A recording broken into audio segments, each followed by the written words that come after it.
It's FYF Sports, man. It is Lamont, man. We back.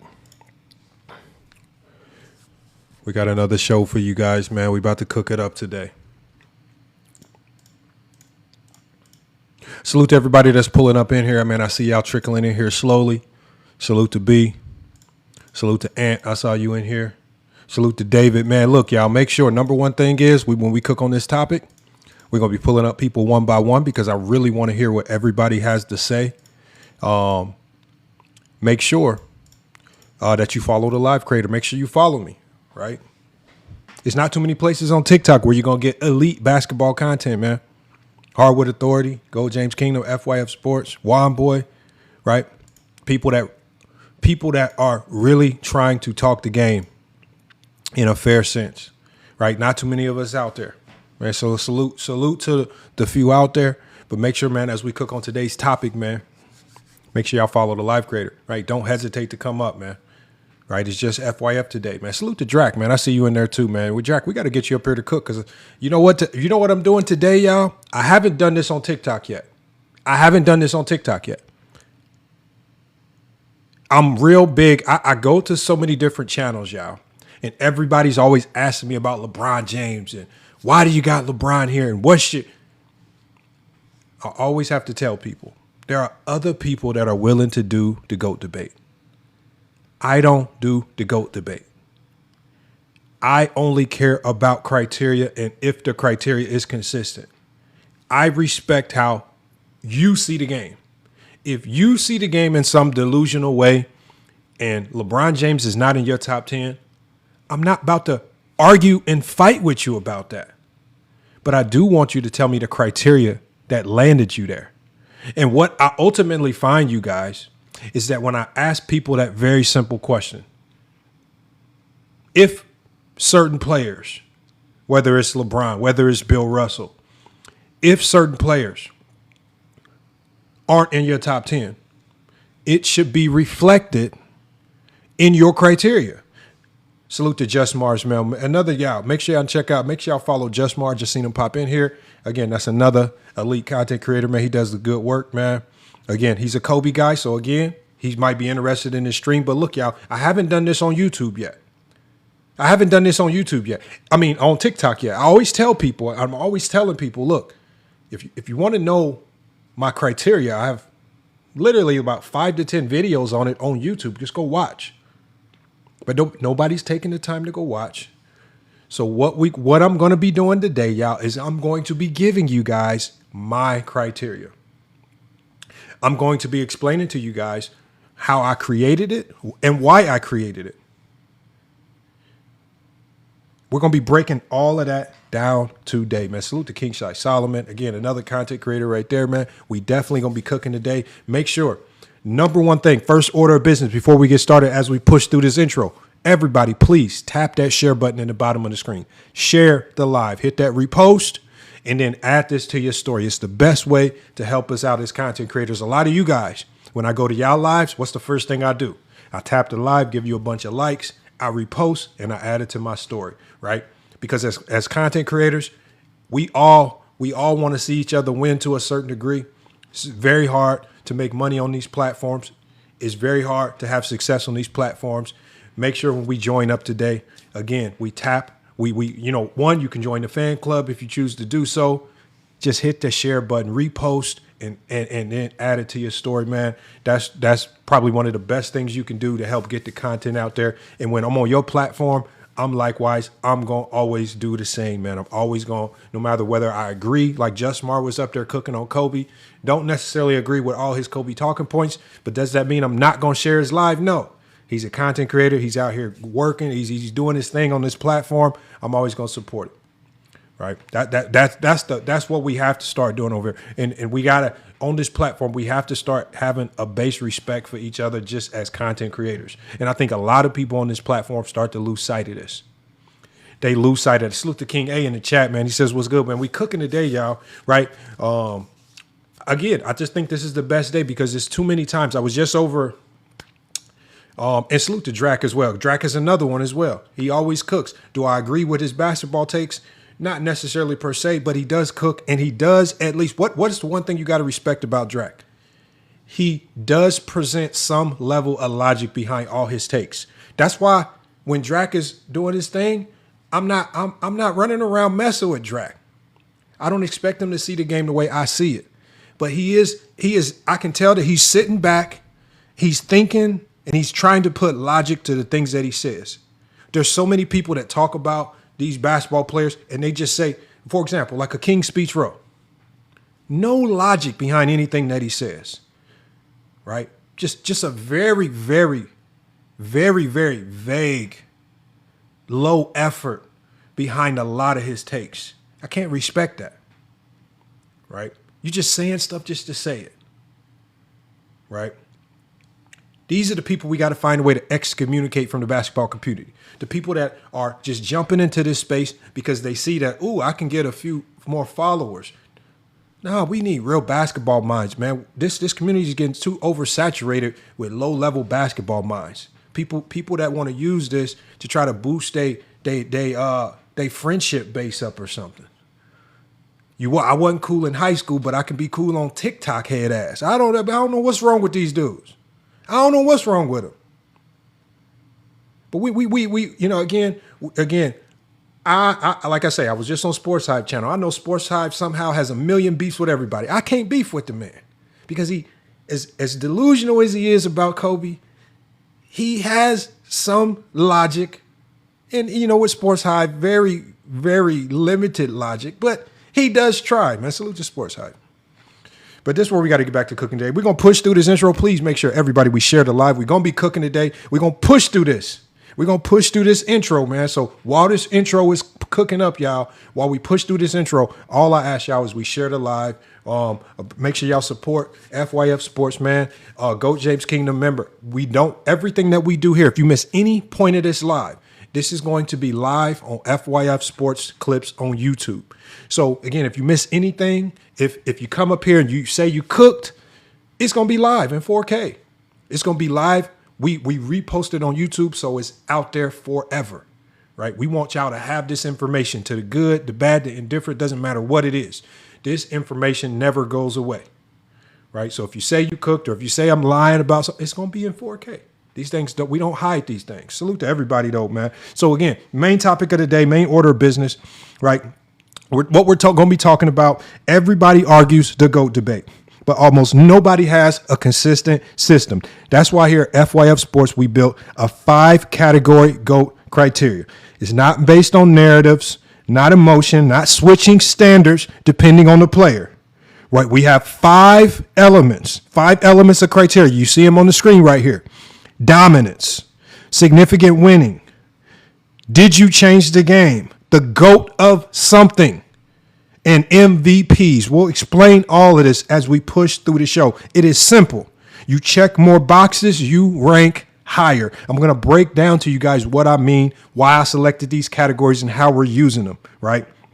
And that's it. And the reason this matters is because people don't actually evaluate players. They argue reputation, they argue off moments, and they argue off what they've been told, as we see with Michael Jordan a lot.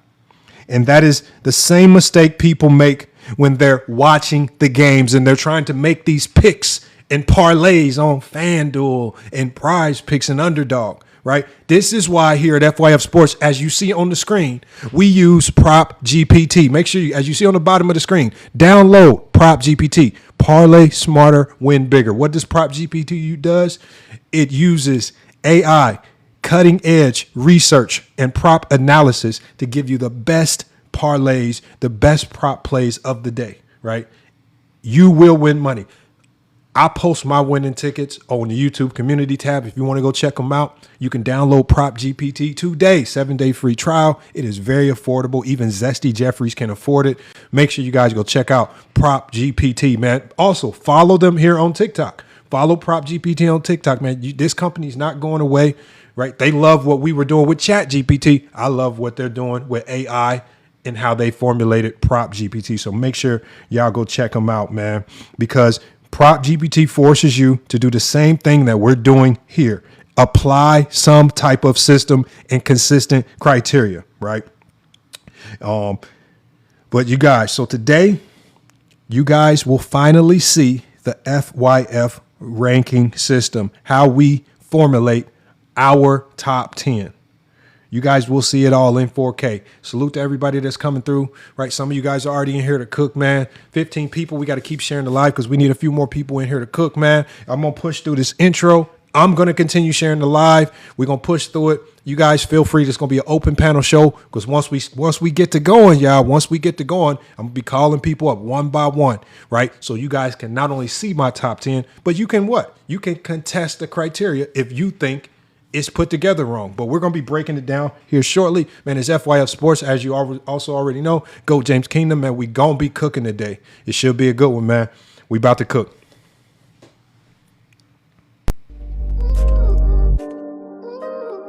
FYF Sports, GJK, LeBron and that Johnny, TikTok takeover.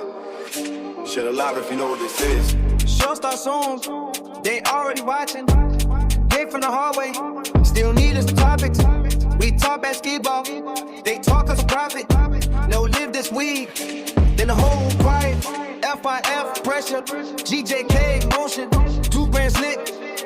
Not a whole app focus. If you support the bill, put love in the room. Tell them stand by. The show starts soon.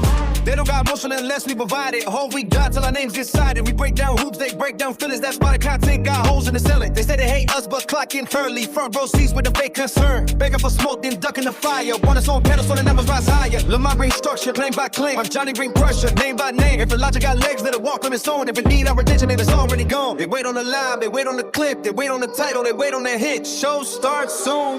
Bang, wait on the line. They wait on the clip, they wait on the title. They wait on the hit, they wait on the quiet. FIF impression, GJK motion, 2 brands lit. Not a whole app focus. If you support the bill, put love in the room. Tell them stand by. The show starts soon. Zesty Jeffries mad cause the space got shifted. Yeah, we raised the standard, now the room feel different. They were safe when they mixed with unchecked. Now every bad take leave with a limp. They lie on the takes, then beg for a panel. Trying to light beef with a bubble candle. That's double meaning cause they carry out flame. They swear to build fire without saying our name. They want us angry, want us distracted. One press the third when the hoops get tragic. But we stay on game when they taste out shadows. They search for reactions with broke down battle. You can't leave the culture from behind and complain. You can't be the standard when your whole brand ain't. Every time we pull up, the room gets wet. Every time we don't, they sit and wait. Shit, if you here for the pressure, send love this you respect and feel. Real hoop talk load and heavy, panel about to get real. 100K plus, both sides climbing. Now they call it luck cause they hate the timing. They watch the growth, try to call it faith, then copy the format and still came late. Real need to change to make orbit the room. Talking like moons, still stuck on our moves. That's another bar for the ones who can catch it. They reflect the light, then call it perspective. FYF, GJK, same takeover. One side courtroom, one side soldier. No fake standards, no tears on the floor. No begging for smoke when we open the door. Show starts soon. Show starts soon. They already watching. Hate from the hallway, still need it for topics. We talk basketball, they talk us for profit. No live this week, then the whole room quiet. FYF pressure, GKK motion, 2 points in. Now the whole app focus. If you support the bill, but love in the room. Tell them stand by, if the show starts soon.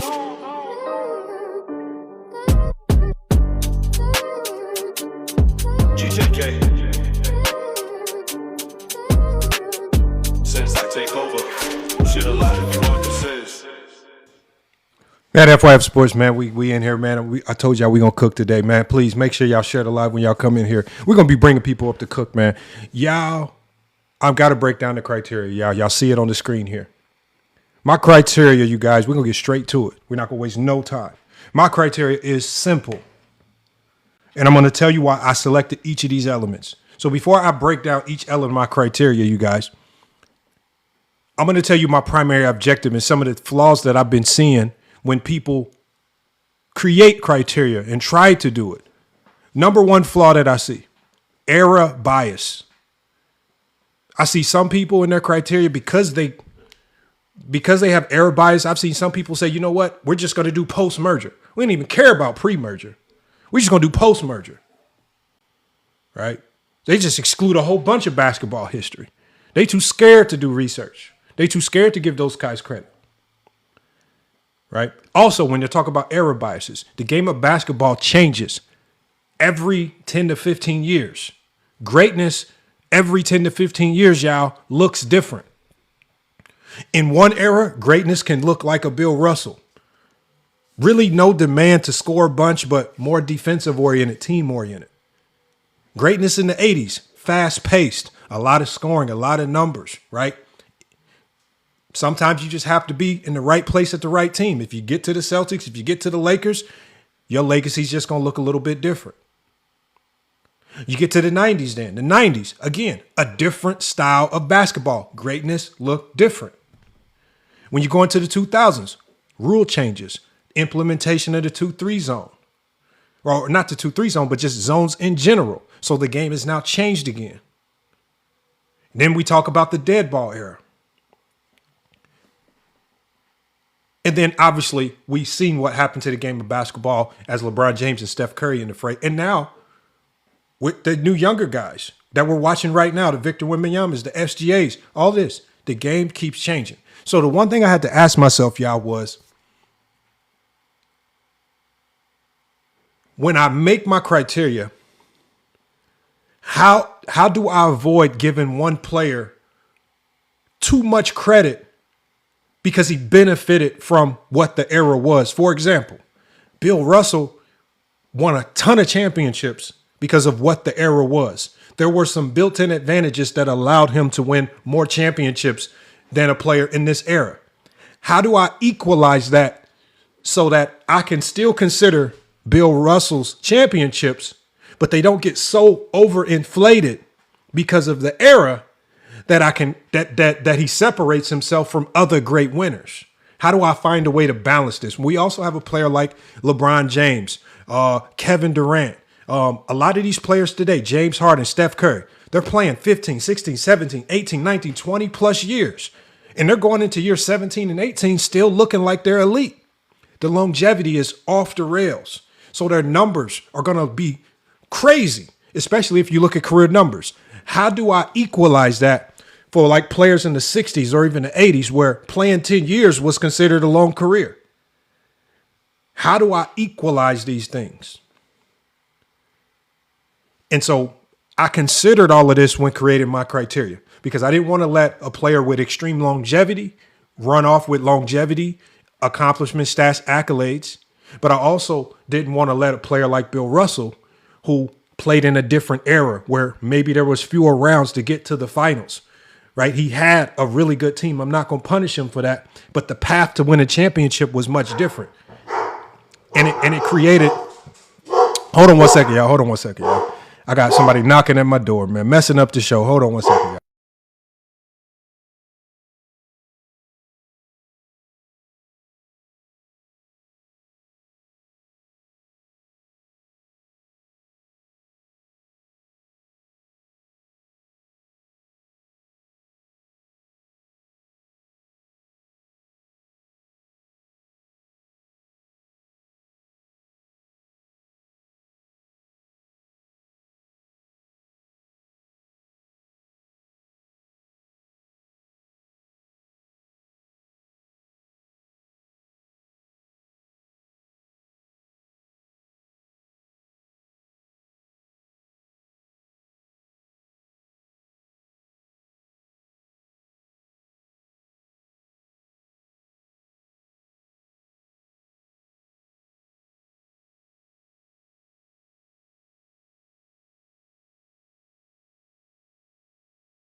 Why is people asking me to vote, man? They come in here they come in asking, are you registered to vote?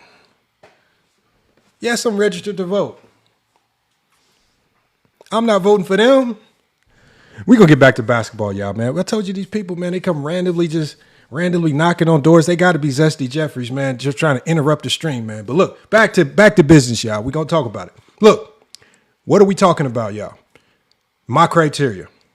And so as I explained to y'all, if y'all might have missed it, the criteria was meant to give everyone in NBA history that's dribbled a basketball, your career gets a fair evaluation based on what you did in your era. Whatever greatness was in your era, whatever longevity was and whatever winning was in your era, I'm going to find a way to appreciate it. Now, there's really, truly, and honestly, and I'll go ahead and get it out the way, there's really only one player in NBA history that really meets essentially every element of my criteria, but he's not ranked. And that's just because it's so far back in NBA history that you could barely even watch to see who he was, how it worked. And then the stats are even pretty dicey on even the recording. And this is something that the NBA has even admitted. And Tiger is right. It's George Mikan. So George Mikan has a special spot, right? He's the only player where I kind of had to separate him off because it's just too hard to find accurate data and information on him, right? Outside of George Mikan, I feel like it's pretty accurate. But I had to mention that because I know somebody's going to be running around. They're going to be desperate to try to find flaws. Where's George Mikan? That's why George Mikan's not on here. I understand that he probably belongs in here, right? But I can go back and really watch Bill Russell and evaluate, right? But the game of basketball was so different when Mikan played, and there's just so little film and even testimony about him as a player. I kind of had to leave him off for the sake of this conversation. So we're going to break down my criteria first. We're going to get to the ranking and how we got to these numbers right here. Right. So the criteria is dominant. So the first element of my criteria, you guys, and as soon as I get through the criteria, you guys, I'm going to bring you guys up to cook, right? Because I want to hear from y'all on this criteria. What do I mean by dominance? Dominance can literally be what, if you were looked at as dominant in your era, I'm going to respect it. I'm not going to confine dominance to looking like Michael Jordan's scoring. You guys hear how Jordan fans talk. Well, if you don't score 30 points per game, it's hard to say you're dominant. I'm not like that. I understand that in the 60s or in certain eras of basketball, I understand when Magic was dominant, he didn't need to score 30 points a game. He's still dominant. He just did it in a different way. Everybody has I'm going to allow your dominance to shine however you shined. So dominance is how dominant were you compared to your own era, right? Peak control, matchup pressure, statistical separation. Like, for example, in the 60s, Wilt Chamberlain was statistically dominant. Bill Russell was dominant as far as the team concept and defensively, even though it did show up in the statistics at times for Bill Russell, right? Or whether the league had to deal with you as a singular force, like Shaquille O'Neal. We look at him as the most dominant player in NBA history, just kind of by narrative or by a more subjective take.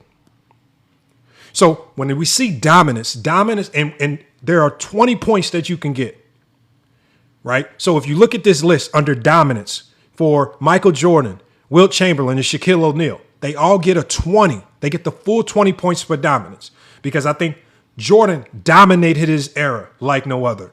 Wilt Chamberlain statistically dominated his era like no other. And Shaquille O'Neal gets a 20 because he's regarded as the most dominant player in NBA history. LeBron James, 19 points. We know what he's done. Kareem Abdul-Jabbar, 18. We know what he's done as a dominant force, right? Bill Russell scores a 16 there, right? So now we start to score them in that dominance. But to get that top 20, that 20-point score, you have to be regarded as in that particular category as the most elite level of dominance. And I think Wilt, Jordan, and Shaq, when we talk about elite level dominance, all have earned the full 20 points of dominance. We see Steph Curry with 17, Larry Bird with 18, Duncan with 17, right? And so you can kind of see how we scored there. Let me go to the next category. And Tiger, I see you in the back. I'm going to be bringing you guys up. Let me get through this criteria. I'm going to be bringing you guys up here in 1 second. I just want everybody to understand the criteria because everybody's been asking me, FYF, what's your criteria? How you breaking it? I'm breaking it down for you guys right now. So the second element of the criteria, you guys, is significant winning. What do I mean by significant winning? Again, when we talk to certain fan bases, the only thing that they consider winning to be is winning championships. I understand that that is not realistic because the game of basketball has changed. So when I say significant winning, it's not just rings, but it's meaningful winning, right? Did your dominance translate into really good regular season runs, deep playoff runs, finals appearances, championships? All of those are winning. So when we look at LeBron James and his finals appearances, that's a lot of winning. When we look at Michael Jordan and his 2 3-peats, that's winning. We look at Bill Russell, arguably the greatest winner of all time, with 11 championships and a whole bunch of regular season success. That's a lot of winning, right? So when we go to winning, obviously in this winning category, you see that Bill Russell, who's regarded as the greatest winner of all time, has scored a 20. Bron at an 18, Jordan at a 19. All of these players on the list have a different score under winning, some higher than others. Larry Bird at a 17, Tim Duncan, 19. We saw what he did as a winner with the Spurs his entire career. Magic Johnson, we saw what he did throughout the 80s, just completely getting to the finals a ton. 5-4, I believe. Just crazy amount of winning from regular season, from playoff, long runs, consistent runs, getting to the finals a lot, and winning championships. I'm not going to singularize winning into just one element, winning championships, because the one dynamic that we do know is that winning requires a team, and winning can look different. I just require that you do some form of winning. Even in this list, Steph Curry gets credit for winning, just for even the 73-9. I praise winning, but I understand that winning looks different for every single player. It does not look the same for everyone. But we have to, as basketball fans, we have to be able to appreciate greatness and winning in all forms. And we have to be able to understand it in all aspects. So significant winning. And in this particular category, Bill Russell, who is regarded as the greatest, essentially almost had a perfect career, is the greatest winner of all time. That's why he scores 20 points here. When he scores 20 points here, this allows him to get full credit for being the greatest winner in NBA history, but it also prevents him from just running away from the fray, because he benefited from an era that allowed him to win 11 championships because the path was a little different. So I try to equalize it. I still give Bill Russell full credit. I still give Jordan full credit, but I do not allow them to run away from the field because of advantages that were built into their era. This is what I mean by it's era bias proof and it's personal bias proof. This criteria eliminates all of that. So we went through dominance. We went through significant winning.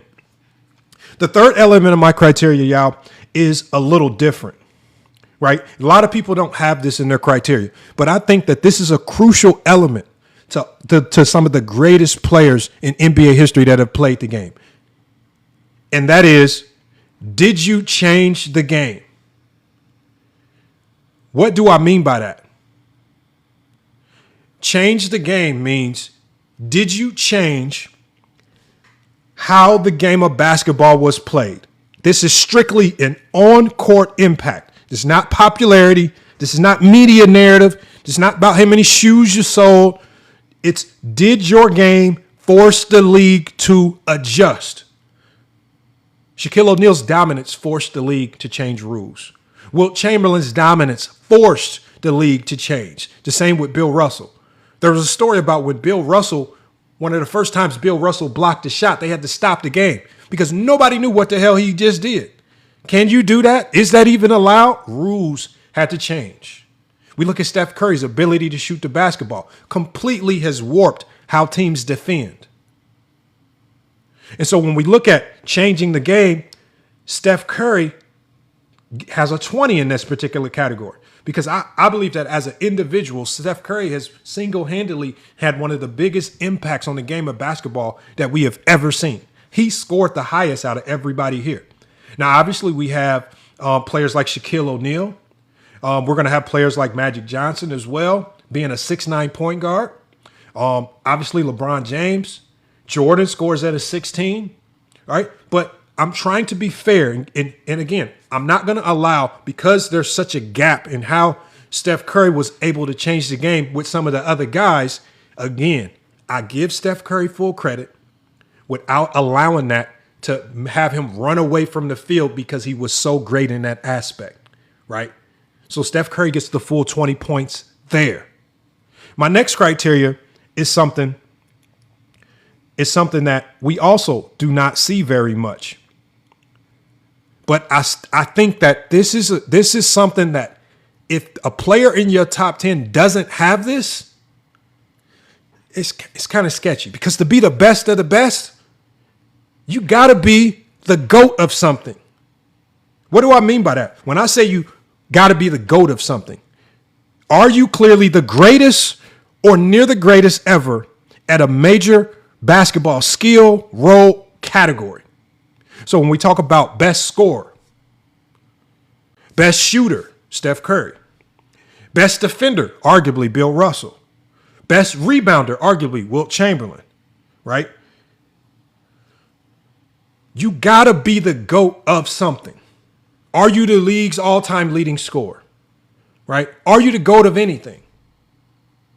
Do you a top? Are you the best rebounder, whether it's by narrative, by subjective take or objective take? Are you the GOAT of anything?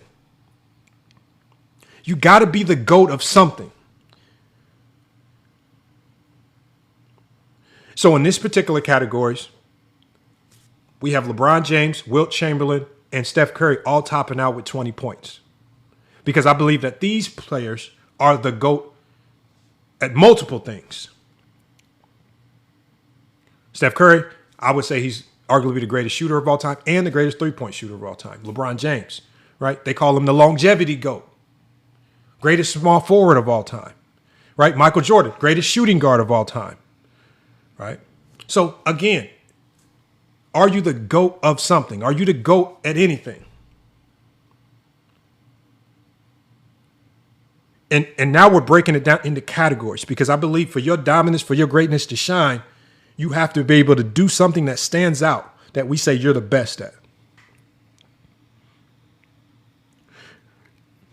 And then my last category, right? My last category, and this is one that some people say is controversial. We got Edit Cook says if FYF had zero bias, Jordan would have scored 97.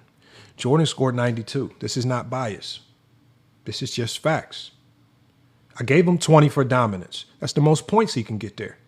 I gave him 19 for winning. He's just not a better winner than Bill Russell. Did he change the game? He did not change the game. The rules were not changed. The game was not significantly impacted because of Michael Jordan. Is he the GOAT of anything? Well, if you want to say he's the GOAT of anything, he has the most scoring titles. Do I consider that heavily as being the GOAT of anything? No. But he does have the most scoring titles, for whatever that's worth. And I gave him 18 points there. Again, even when we try to be fair, fanboys of certain players are going to cry. But you guys will have an opportunity to come up and explain yourself and try to make some type of sense of it. Let me get to this last criteria. The last criteria, you guys, is MVPs. And so a lot of people say, FYF Sports Lamont, why are you not using first teams and all these other accolades? This is why. My logic is that the league MVP award is the ace of spades. It's the ace of spades. I don't care if we have a player that's first team All NBA and wins Defensive Player of the Year. That still don't trump winning the league MVP. Winning the league MVP, you guys.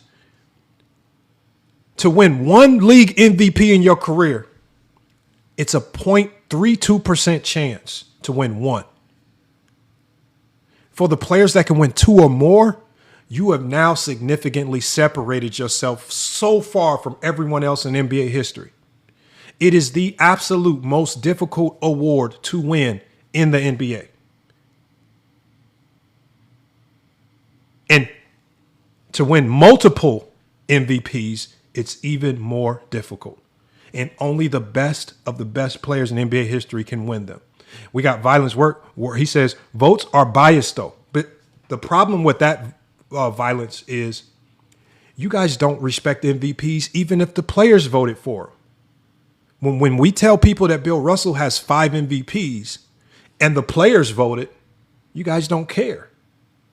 You guys, what I've started to see is that fans only care if their player has it. They don't if their favorite player has the MVPs, that's when they're fine with the MVP. You're not going to say that Jordan's MVPs are biased because you're a fan of Jordan. So every MVP that he seemingly won, none of it was biased by the media. It was just all Jordan earning them. But when it comes to these other players, all of a sudden, it's biased. We can't count them. Unfortunately, we're not here to cry about how they're voted upon. The one thing that I do know is that if you have to win one MVP, you have less than a 1% chance to win one MVP in your career. To win 2, it becomes almost infinitely impossible. To win 2 league MVPs, you're one of the rarest basketball players on the planet. We don't even need to get to a lot of the other things, right? MVPs are a representation of greatness. Great players don't cry about how MVPs are voted on. Great players just go win them. SGA just won 2 MVPs in a row while everybody was crying about his game. Did SGA sit around worried about the optics? No, he just went out and won them. You guys just cry about it when they win them if it's not your favorite player. That's all. Again, we have to get away from crying. Because if you're going to say that MVPs are devalued because of how they're voted on, then don't count them at all in your criteria. Just say, I'm not counting anything that's voted on. I'm not counting first team All-NBAs. I'm not counting any award that's voted on because it's biased. Don't count anything that's voted. Just stick to stats. You don't vote on stats. Player gets stats. Good. And let's see how that works out for you. Let's see what your ranking looks like if you just remove all voted on awards and you just stick to stats. Are you going to be cool with how your top 10 list looks after that application? You're probably not. So, as I always say, let's not play dumb now. MVPs are the most valuable award that a basketball player can win in basketball. It is the most difficult award. You cannot accidentally win a league MVP. A role player, bench players can accidentally play well over a 4 to 7 game stretch and win a finals MVP. Not very significant in this conversation. To win an NBA, you can't wake up one day. Andre Iguodala is not going to goof up one day and just wake up and say, man, guys, I just won the league MVP over Steph Curry. It ain't happening. You don't accidentally just win a league MVP. You have to be one of the greatest players that's ever touched a basketball to be a league MVP. And you're even greater if you have more than 2. So the benchmark here is you score higher in this particular category for having more MVPs. So in this particular sense, Kareem Abdul-Jabbar, he's the only one in this category who has a perfect score of 20. Why? Because he has 6 MVPs. Jordan, 19, right? So there's a lot of guys with 19 points where they score really high. LeBron with 19 points in his MVPs, right? Magic Johnson, 18. Steph Curry, 17. Obviously fewer MVPs. And Shaquille O'Neal, only 14. Why? Well, only the one MVP. Now, I'll talk to you guys about why Steph Curry is at 10, even though he scores at 90, right? So we'll talk about that. And then we'll even talk about LeBron James at 1, even with 95. We'll talk about that later. But for the most part, I just wanted to get you guys the full criteria, explain to you why I feel like this criteria is essentially almost flawless. One, it's error proof. It allows you to be great. It allows you to be, it allows your if longevity in the 60s and 70s was 10 to 12 years, I'm going to value that. I'm not going to compare your longevity of the 60s to LeBron's longevity of 20 years in the 2000s. Unfair. I'm going to respect you and your greatness and everything that you did in your era. Jordan in the 90s, much different era, expansion teams, right? It's some things to the advantage of him, some things even to the detriment of him. But at the end of the day, again, I have to find a way to value Jordan's greatness for his era, what he did in his time, right? So these players, I'm not pitting them. As y'all notice, I'm not pitting Jordan's finals performance versus Magic Johnson's finals performance. Very silly to compare finals performances in one era to another in a different era. Why would I compare Bill Russell's finals performance in the 60s to Jordan's in the 90s?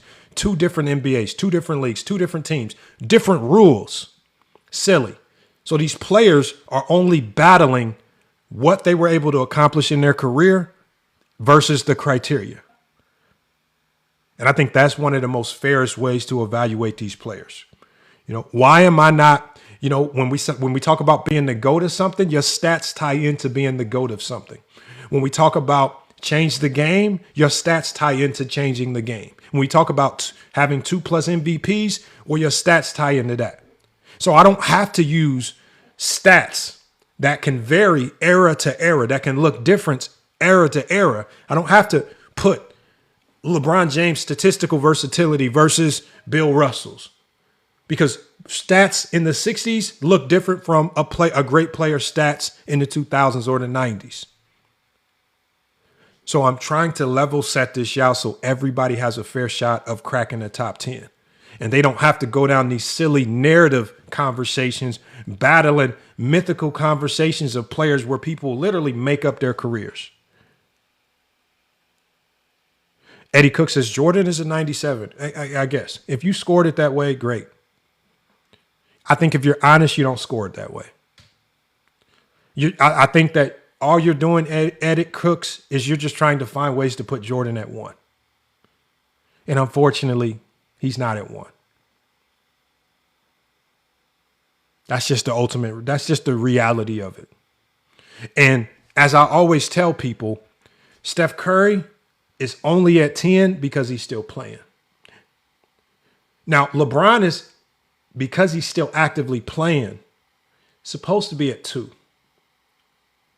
But as I've always said, when his career is over, based on this criteria, he is number 1 based on his entire body of work of dominance, significant winning.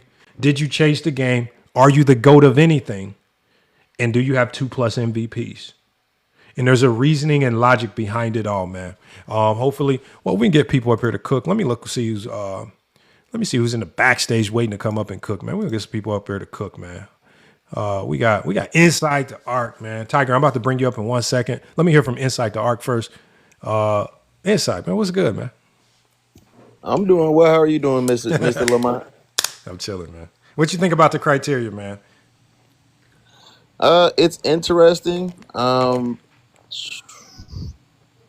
think it's fine. Change the game. More so, significant winning. I did like that one. It's not just being biased toward only using blind ring counts, but actually looking at winning. Guys like Tim Duncan, who have shown consistent winning. Guys like even James Harden, which obviously is not in the top 10, but James Harden, that helps them get a chance to be in this list because of his consistent winning. Never missed the playoffs.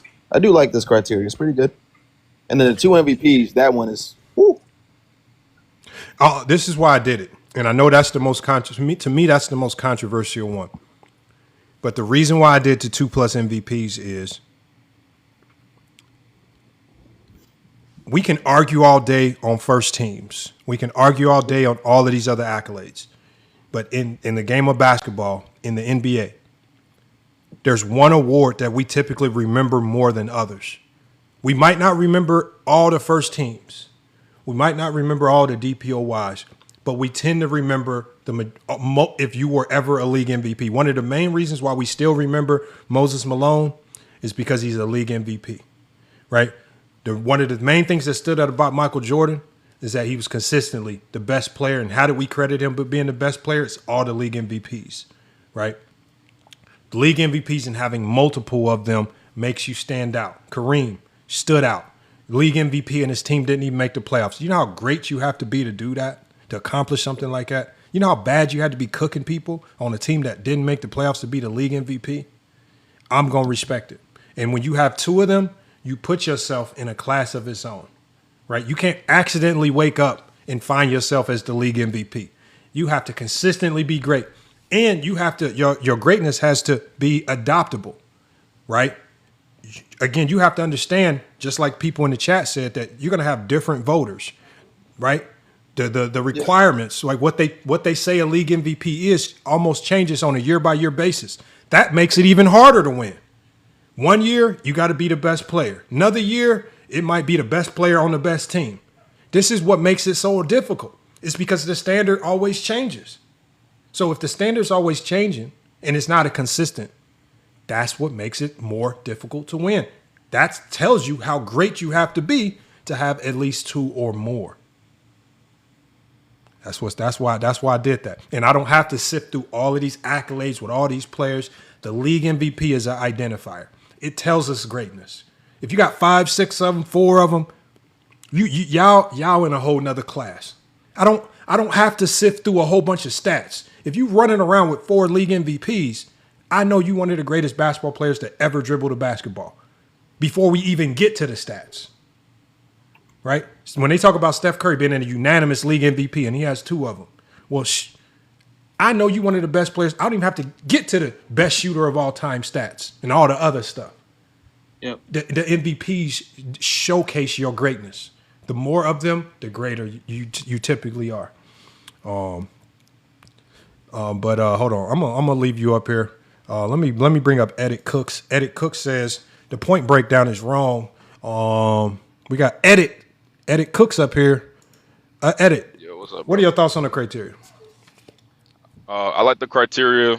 I think it's a creative way of looking at the game. So I'm not mad at the criteria at all. I think it's cool. I just don't agree with some of the ratings you gave, but obviously that's your opinion. I have my different opinion. Well, but you said Jordan. You said Jordan. So you said Jordan should have 97 points. So what category should he have scored higher in? So I think Jordan should have at least 96, 97. I think on the change the game, I think that's way too low. I think Jordan is at least a 19 on change the game.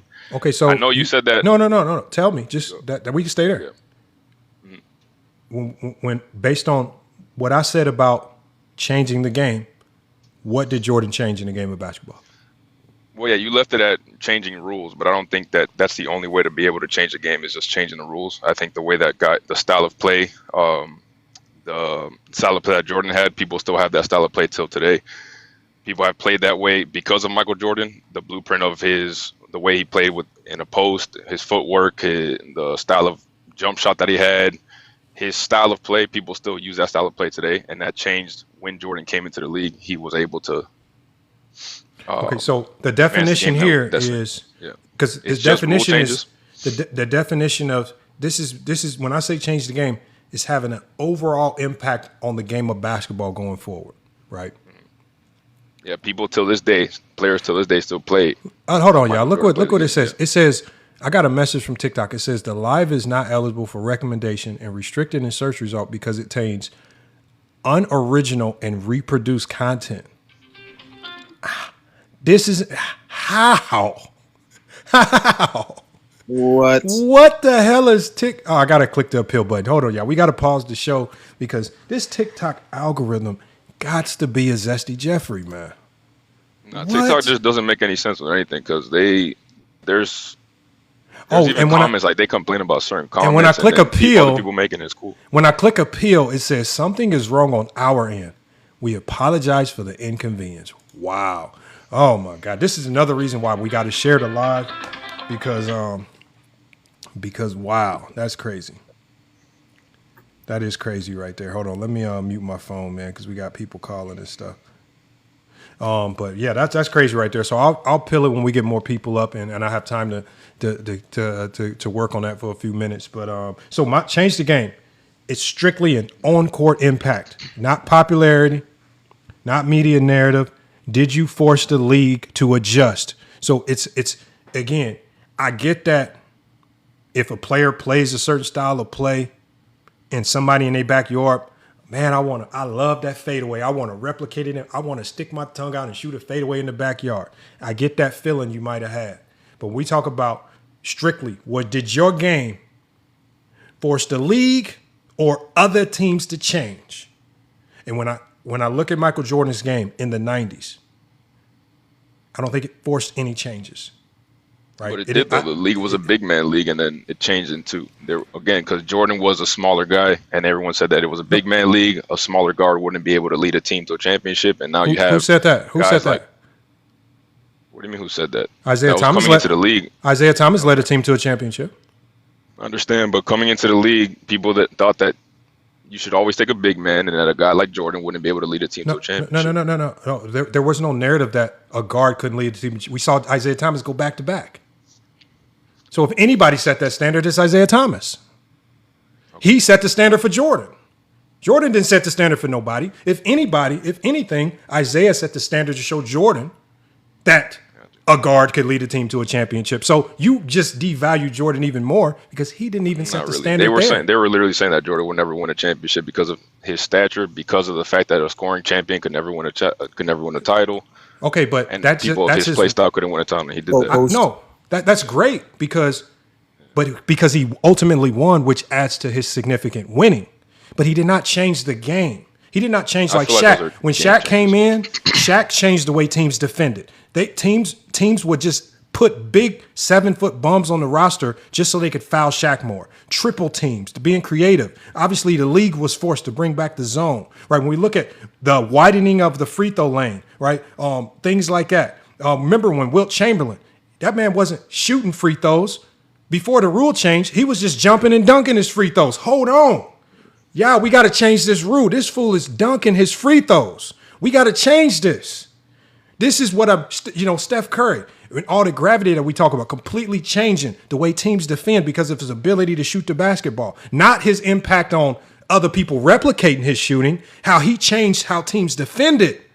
He's completely changing the structure of team defenses because of his ability to shoot. We didn't think we would see. We saw what he did at Davidson. Everybody said there's no way he comes in the league doing that same thing. He came into the league doing the same thing, and he completely warped defenses. So when we talk about changing the game, I get that Jordan had the fadeaway that you wanted to replicate in your backyard. That's not changing the game. That's just you being emotionally connected to Jordan. But did he have a significant impact as far as changing the way schemes, the way the game was played?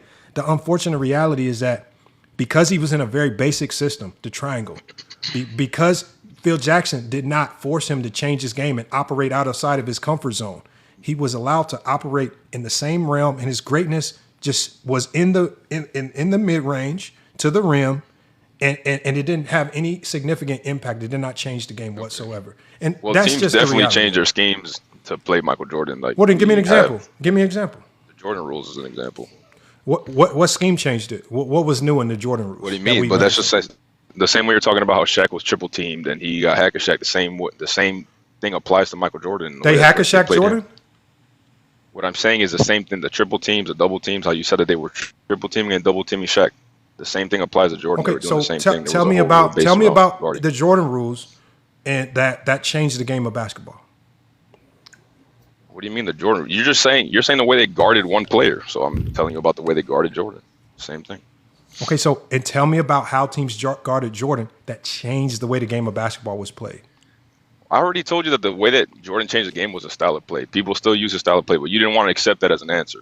No, So I'm that's saying that not- I replicating feel like he somebody's changed- style of play isn't changing the game. That's That just is literally changing the game. It is not. The way that's a style. Okay. It is not. But that's your opinion, though. But that's your okay. opinion. That's So not a fact. That's your opinion. you at the my YMCA. opinion, yes, the Hold on, style let of me give you an play- example. And I'm not. not My the bad. I'm YMCA, not trying to there's cut you people off. in the No, NBA, hold on. there's Give me an still players example. in the So NBA you doing telling me that you at the YMCA yelling Kobe, is Kobe changing the game? I'm not talking about me. I'm talking about professional basketball players. Who So still an play with NBA Jordan's player, style of play. let's say Jared Vanderbilt, Kobe, talking is that about- him? Is that Kobe changing the game? So was Kobe, is Shea, is Ant, is Jimmy Butler, are these guys at the YMCA? No, they're No, playing because in the professional basketball league. Bro. Because here's the problem with that edit. Because if that means Jordan got his game from somebody. So that means he's not even the originator of that because his style of play came from people like Bob McAdoo. So And what is even LeBron the hold on, let me originator finish. of Let me style of finish. play? Because the thing is, we have to, if we're going to give credit for style of play, then we have to go to the originator, the Dr. J's and the Bob McAdoo's. That's where Jordan's style of play originated. Jordan's style of play isn't even original to him. There is no Steph Curry. There is no Steph Curry before Steph Curry, right? There is other. Hold on one second. There are other players. There is no. Hold on one second. There are players like a Bob McAdoo that people say that Jordan and Dr. J that he got his game from, right? So again, Jordan's not even the originator of his own game, and you're trying to say he changed the NBA with a style of play. Hold on, let me finish. You're trying to say that he changed the NBA with a style of play that he didn't even originate. Who is Steph Curry? okay, Let me ask the you this. same thing Who applies is- to Steph Curry, Who bro. is Steph Curry before Steph Curry? Please do not say Abdul. something crazy. What are you talking about? We're talking about Abdul. We're talking about Reggie. We're talking about Ray Allen. These guys have Reggie moved up. Miller. Reggie Miller is you. Reggie Ray Miller. Allen You are compare Reggie Miller to talking Steph about- Curry? Oh my God. Yes, guys that were moving without the ball. Guys that were moving without the Oh ball my and chucking God. up a lot of Muhammad threes. Abdul Rauf is nothing like Steph Curry. Did you even watch him play? No. Yes, I did watch him play. He does No, play there's no way. very similar. Okay, so Steph, you guys are just talking about shooting super deep from three. No, I'm not. Steph Curry's style of play completely Steph impacted Curry's style the of way play the game. is literally moving without the No, ball. no, hold on. You're talking about his style of play. I'm talking about how his game impacted the game of basketball. How what No, he you did. were Hold on, saying let me how finish. Jordan Let me picked up finish parts what of I'm his saying. game from Hold on. prior Listen players, to and what I'm Steph saying Curry because I did the think same thing. you keep talking about style of play. I'm talking about what you did, your skills impacting the game of basketball. Steph Curry, what he did great, completely warped what teams do. It completely warped defensive game plans. It completely warped the league. So again, that's all I'm saying. So again, you keep talking about style of play. I don't care about style of play and somebody mimicking a style of play. I'm talking about did whatever you did great, did it completely warp the NBA like Shaquille O'Neal's style of play warped the NBA for years, the most dominant player in the league, right? Teams were trying to figure out how do we stop Shaq? And they went to even desperation schemes like the Hack-a-Shaq, right? You know, putting guys in foul trouble, sending them to the free throw line, just trying to do stuff. You keep saying the Jordan rules, but the Jordan rules was nothing significant because it was just basic defensive principles for Michael Jordan. It was nothing new that we hadn't seen. Force him left. Well, we've seen that. Again, it's just basic basketball strategies that happen to work on Michael Jordan. It's nothing significant about that because it has success for the Pistons, but the Celtics had success and they didn't need the Jordan rules. The Milwaukee Bucks had success against Jordan. They didn't need the Jordan rules. The Orlando Magic in '95 had success against Jordan. They didn't need the Jordan rules. When Jordan was with the Wizards, everybody in the league beat up on him. They didn't need the Jordan rules. So it's not something that even other teams would look to replicate to stop Jordan. There were a multitude of ways to stop Jordan. That Pistons just put a name to it and it got popularized. And most people don't even know what they are. They think the Jordan rules is hack Jordan. It's not hack Jordan. That's not what it is. And so again, I get that you think Jordan's changed the game. Again, I know you wanted to get the Gatorade and shoe sales because that's probably the only way Not you say even he talking changed the about game. that. No, But when you I talk about the way the game of basketball is played, the unfortunate reality of Michael Jordan's game is that it did not change the game. And again, what other player did that also hurt? That also hurt Kobe because with Kobe replicating Jordan's game almost verbatim, Kobe also did not have a significant change on the game the way he played because all he did was replicate Michael Jordan. and it did not have a significant. His when we have most impact of on the the two, we're game was talking not about like a Jordan as the Shaquille blueprint, O'Neal. then His that's impact on the changing. game was not like a Steph Curry or a Wilt Chamberlain. It just wasn't. Unfortunate. Was Jordan great? Yes. Was he dominant? Did he have significant winning? Yes. Did he change the game, the way teams? Did he warp defenses and impact the way the game is played? Yes, he did. No, Yeah, he did he not. literally did. And you'll be hard pressed to define that in basketball terms as you're struggling to do now. Now, where else did you say he scored? Should have scored more points in the GOAT? The next category we have is the GOAT of something. Yeah, the GOAT of something, and then the MVP. What- I don't understand So why in you the have GOAT, MVP in the as GOAT this. of something, I had Michael Jordan scored at I had Jordan at an 18 out of 20. Okay, so I have Jordan as the best shooting guard ever. So then He how gets does that eight- not? How does it not get 20? If he's the best at something, how does it not get 20? Because I said the people that score higher are checking more categories. So for Michael Jordan, with him being the best shooting guard ever, I can't say Jordan is the best mid-range shooter ever. I give that to KD. I can't say Jordan is the best three-point shooter ever. I give that to Steph. I can't say he's the all-time league's leading scorer because that belongs to LeBron. Right? I can't say he's the leader in playoff points because I believe that belongs to LeBron. Again, Jordan right now, the GOAT, what he's the GOAT at right now, he's the GOAT shooting guard. Like at least in this conversation. So is there so GOAT anything shooting else? guard, he has is the there, highest- he has is there, GOAT is there shooting anything guard, else he that has he's the the GOAT of? Or the best? Shooting guard, he has shooting guard. He has the highest PPG in the regular season. In the playoffs, he has the most scoring titles. Those are four different categories. Okay, so what is he the GOAT of? Is he the GOAT of playoff scoring? Give you the four categories. Who's the all-time leader in playoff points? All-time leader does not mean you're the GOAT of scoring. Okay, so now what I'm talking about, we're talking about something I can objectively So measure. having more Okay, points. hold on having one more second. total Hold on one points does not second. mean you're Doesn't- better than somebody. You're the greatest. Edit. That's better. I gave you Now, the four hold on categories. one second. Hold on a second. Listen. Tell me, we know that he's the GOAT shooting guard.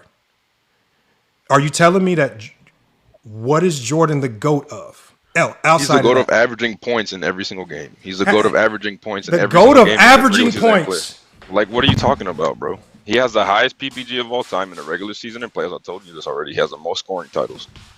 You got to go Four off total. categories. So he's the greatest. not So the he's GOAT the, scorer, we don't have to isn't go off total. No, you guys like to go off He's total. not the he's not the goat. He's not the goat scorer because he didn't score the most. He has the most didn't points. score the He most. averages the most points of all time. Oh Didn't score man, the most. hey, Sorry. edit, Cooks. Okay, so Okay. Karl Remember, Malone's hold a on. better scorer Okay, so than please, Kevin please, Durant. please, He's a greater scorer. He's a greater hold on. scorer. And I don't want to jump him, but No, he's not a great again, scorer. edit. I know that you want to create new ways to give Jordan more I'm not points. creating anything new. Okay, You guys are can I just finish what I'm biased. saying? You don't wanna- I'm trying to let you cook, but when you talk at the same time as I'm talking, it sounds like jumbled audio and it's bad. I know y'all like to messy TikToks and it gets mucked up, but when I'm talking, it's just bad audio. The problem is the GOAT of averaging points per game is one of the most made up things I've ever heard in my life. And if you have to make up things that we've never heard of, edit, let me. If you have to make up things that nobody's ever heard of, you probably should avoid that. I've never, for example, let me ask you this. Hold on. Edit. And let me give you this. Just shows how biased. Hold on, edit. At your high school, right? At your high school, right? Yeah. Or at most people's high school, they have names that hang. This player, all-time leading scorer in high school history. All time. Have you ever seen a banner hanging in any high school gym or any college gym or anywhere that says all-time leader in points per game? Yeah, high school is not professional No, sports. I said, listen to what I said. High school, college, pros. haven't Have you, seen hold on. Edit Cooks. Have you ever seen a banner that says this is the all-time leader in points per game for this team? Ever. Yeah. No, because there's no. Because nobody recognizes school. all-time points per game. FYI, points per game is not is a made up stat. No, what I'm saying is it's not used. You said it's as- made up. You said I made up a stat. What I'm It's made saying up. is edit. I think you understand what I'm saying. It's not recognized don't. as. Okay, That's so why I don't agree with anything you're it's saying. not recognized. And just listen to what I'm saying, because we don't have to know. We no longer pretend here. The reason why when you go to high school, colleges, NBA teams, right? The all-time leader in points for this team, the all-time leader in assists for this team. When we see these banners hang for accomplishments, they recognize totals. I've never, ever in my life, anywhere for any organization, whether it's professional, high school, college, walked into a gym and it said, this guy is the all-time leader in points per game at this organization. Nobody cares about that. That's not because your points per game. Please 1 second. Please 1 second. Points per game is still predicated on your totals. And the one thing that we know that every sports organization across every sport, from high school to college to the pros, they put banners up. If you are the all-time leading scorer for the Lakers, your name is going to be somewhere in that building. If you're the all-time leading scorer in the NBA, that's why we recognize Kareem Abdul-Jabbar before LeBron took it. We never. Let me ask you this, every edit. If points per game mattered, who were the 3 previous points per game leaders before Michael Jordan had it in his career? Wilt was one of them. I don't remember the third. Why? Why don't you remember the others? Because I'm not an encyclopedia for every single thing. I don't remember who the third person was. Because that shit don't matter, man. You got to go, man. That shit don't matter, man. Get up out of here, man. That's why he don't remember it. It don't matter. It don't matter. But we can say who the last 3 scoring the all-time totals is. That's easy. That shit don't matter. That man talking about look, points per game only matters because that's what Jordan is top at. But when we talk about greatness, you guys, and look, I'm not trying to take away from Jordan because his points per game is a hell of an accomplishment. But here's the problem. Jordan's all-time points per game, think about it like this, y'all. Jordan can, even if for example, if Luka has just one ridiculous season, and it might push him over a career threshold where he has a higher points per game than Michael Jordan. The shit bounces up and down too much, right? Totals is just a much easier thing that represents your greatness because that shit's not consistently changing. Remember, at one point in time, Luka had a higher points per game in the playoffs than Michael Jordan. Does that mean he's the greatest playoff scorer of all time? No. That just means points per game is just fluid. It's going to move up and down based on volume, based on how many games you play. As we saw with Luka, the more games he played, it went down. He might play more playoff games, it might go back up. But the one thing that stands the test of time are them totals. Them totals. That's why you get your name put on plaques and banners for totals. You're not running around nowhere seeing a points per game banner. Go to the United Center and tell me anywhere in the United Center if you see a banner for Jordan's points per game. Anywhere. Somebody, it's not recognized, y'all. And remember, we're sticking to real basketball, y'all. We're not talking about things that aren't recognized, man. We got the Need to Read. I like that name, man. Salute to the Need to Read, man. What's good, man? What up, fellas? I'm chilling, man. What you got on this criteria, man? I mean, the criteria looks spot on. I mean, I'm a LeBron James fan, but I do think Michael Jordan should have scored higher and changed the game, but it's not for the typical Michael Jordan reason. I say he changed the game as a viewership wise. Like, he made the game global. He made it cool. He made it popular. That's just the only thing I'll take away from it. But the rest of this is perfect to me. I ain't got a problem with that. And I did define change the game, and it says change in this category. I'm trying to stick to only basketball things, and it's strictly an on-court impact. Okay. It's not popularity or media narrative. Now, if we added those elements in, shoe sales, popularity, of course, Jordan gets a 20, right? But the problem is we're just sticking to pure basketball, the way the game of basketball is played. Did you force the league to make significant adjustments? Okay, I get what you're saying now. You see what I'm saying? Because if that was the case, then AI would have a 20 in that. You know what I mean? Hey, I mean, think about the guys that forced the league to change. You got obviously AI to a certain degree with his handle coming in with the cross. Damn, we can't allow him just to be cooking people like that. We got to tighten up these, Shaquille O'Neal with his dominance. Hold on. We got to put a zone in. We can't be leaving no Eric Montross to get destroyed by Shaquille O'Neal on some island, man. No, we're not doing that no more. Bring that zone back. Right? Look at Wilt Chamberlain. Stop dunking them free throws. You got to shoot them now. Right? Bill Russell. He blocked a shot. They had to stop the game. Hold on. What is you doing? Grabbing shots out the air. What is this new thing? We ain't never seen nobody grab a shot out the air. What is you doing? That's changing the game. Right. That's on court impact, and that's what we want to stick to. And remember, it's a high bar there. You got to do something that's so astronomically great that the league has to change. Remember, they didn't ask Shaq about the zone, right? Fact. They said, Shaq, we bringing the zone back. This shit got to stop. They asked Jordan about the zone. Jordan, you think we should bring the zone back? Jordan said, no, that's gonna start messing with my stats. If they thought Jordan was that great and they needed to find something to ticker him down, they would have just brought the zone back. Even Six Pick came up here. An NBA player said, yeah, if we had zone, oh yeah, it would have been much easier to defend Michael Jordan. Yeah, and I see one thing that I do. LeBron James and the dominance should definitely be a 20. Okay. And I'll give you a couple reasons why. Number one, obviously, to be able to score the most points in the history of the game, and not only that, be top 5 in assists, there's no way you were not dominant. That entails being the fastest to every 1,000-point scoring mark, to win your conference 10 times, to get to 10 finals. Like, I think he should be tied with Michael Jordan for the maximum dominance. The reason why I didn't give him a 20, remember, 3 players got a 20, Jordan, Wilt, and Shaq. And I think Wilt's statistical dominance, unmatched in NBA history. Shaquille O'Neal, he's known as the most dominant player in NBA history. And then I always say that Jordan dominated his era better than any single player ever dominated their era from a statistical and winning standpoint. That's why those 3 players. So you have to now meet the dominance threshold of a Jordan, Wilt, and Shaq.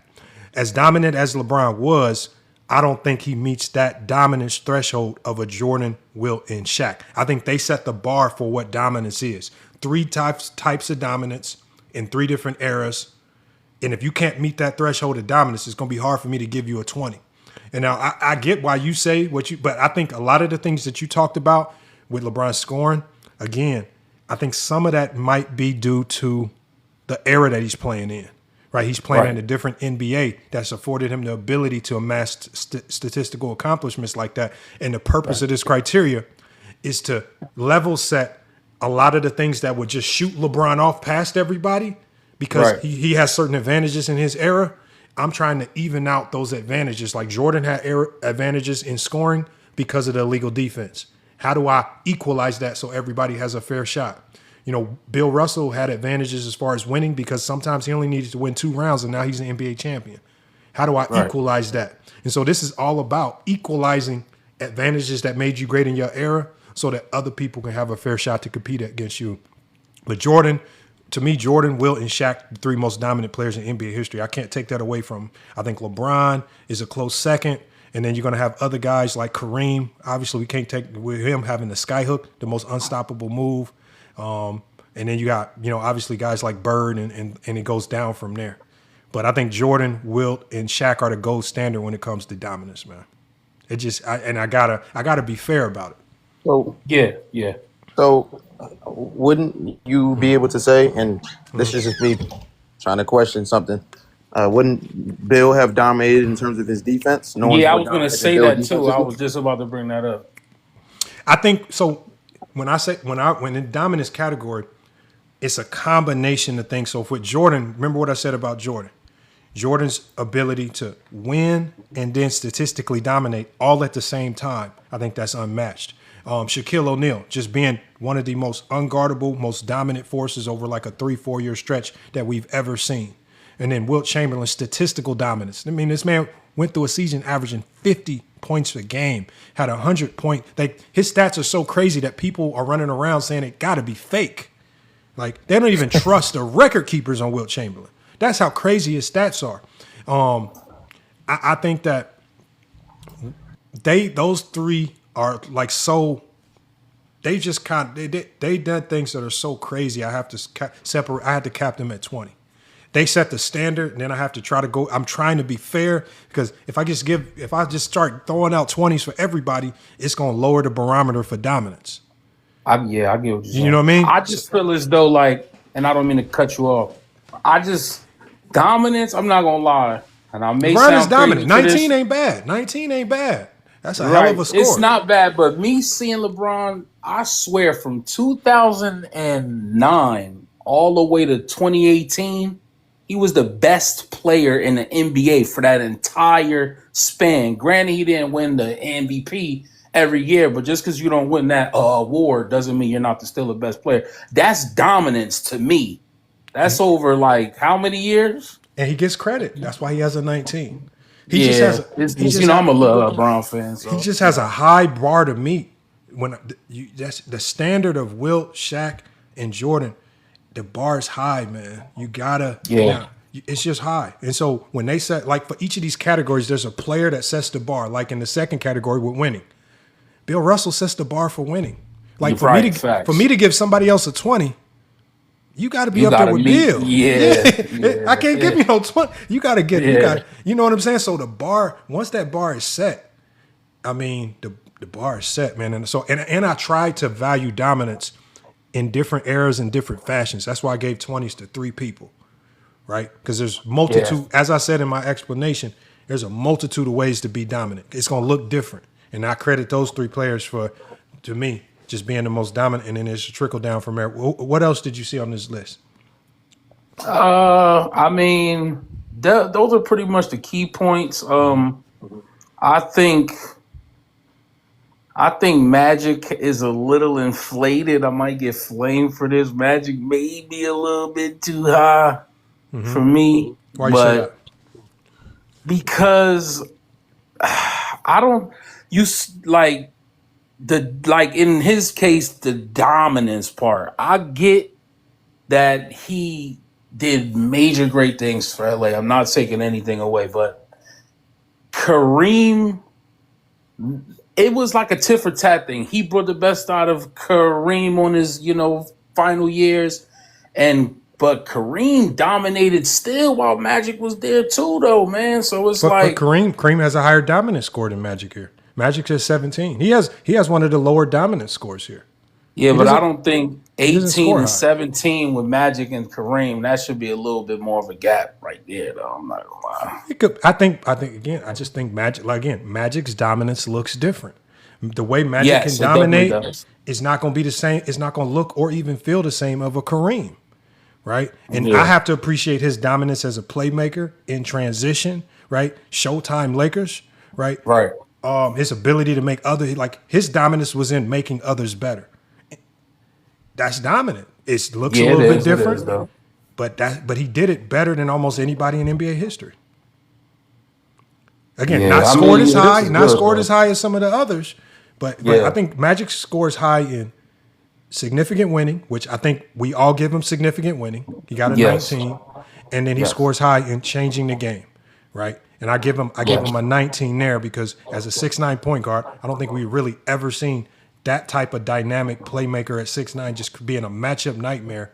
I mean, I felt bad for them guards of the 80s. I mean, you 6'1", let a team try to get silly and put one of them slow power forwards on them of the 80s. You really about to get cooked. Change the game. Yeah. And this is why they say LeBron has a little bit of magic in him, right? Because facts. Because we don't see this often. A 6'9" player that can facilitate, score, do a lot of things. So Magic set the standard there. I have to give him that. He scored high in those 2 categories, and then he had 18 to go to something. Obviously, we give him the best passer of all time. I don't think anybody will argue with me on that. No. And then MVPs, he meets the MVP threshold, so he gets an 18 there. Yeah, this is good. The only thing I would maybe swap Wilt and Magic, but I like this. I might do my own little graph based on the same thing. This is actually, dope. But let me know when you do it, because I'm gonna definitely pull up to come check it out. Because this is just how I see the game. Right. I appreciate how other people see the game, and I want feedback from this. I'm trying to get as much as logical feedback as possible. The other guy just wasn't giving me logical feedback. This man talking about the greatest points per game averager in NBA history, and I said, man, come on, we got to stop. Yeah, that was kind of wild. We got to stop this, man. And so, but appreciate you being up here to Need to Read, man. Thank you, brother. We got to bring something else to go. And then make sure you hit me up, because if you do go live, I'm gonna pull up and come check it out, man. Right. All right. Peace, Joe. Man. Yes, sir.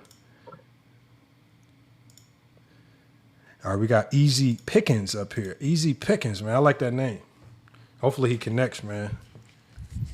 That's Keandre. What's good, Keandre? Hold on, it's still connecting. That means he has an Oh, audio yeah. issue. Hold on, let me see. If he don't connect, we got to get somebody else up here. All right, we got Mark. Hold on. Easy Pickers might connect later.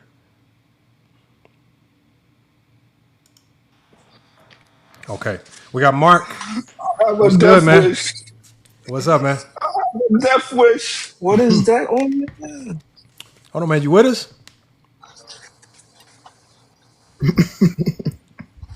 Mark, you with us, man? What's good, man? That is. Jaden. Jaden. Go get me Mark, we're gonna give you one more chance, a Mark. stick of butter downstairs. Oh man, what you doing with that butter, Mark? What's going on? Mark, what's good? If y'all want to be annoying and stupid, I could do that too. No, bro, Mark, you Y'all with could us? never be as more as annoying than me, bro. Is he talking to us inside, or is he talking to somebody else? I don't know. Want a stick of butter? Oh man, Mark got to go, man. Mark doing something strange for a piece of change, man. I don't know what Mark got going on, man. He didn't replace the Diddy oil with butter, man. Oh man, You want a stick of butter? man, Mark, stick to the baby oil, man. Don't switch to butter. We got Rich, you right, man. What's good, man? I'm good, man. Y'all doing good? Yes, sir, man. What's good? What you got on the criteria, man? Talk to me.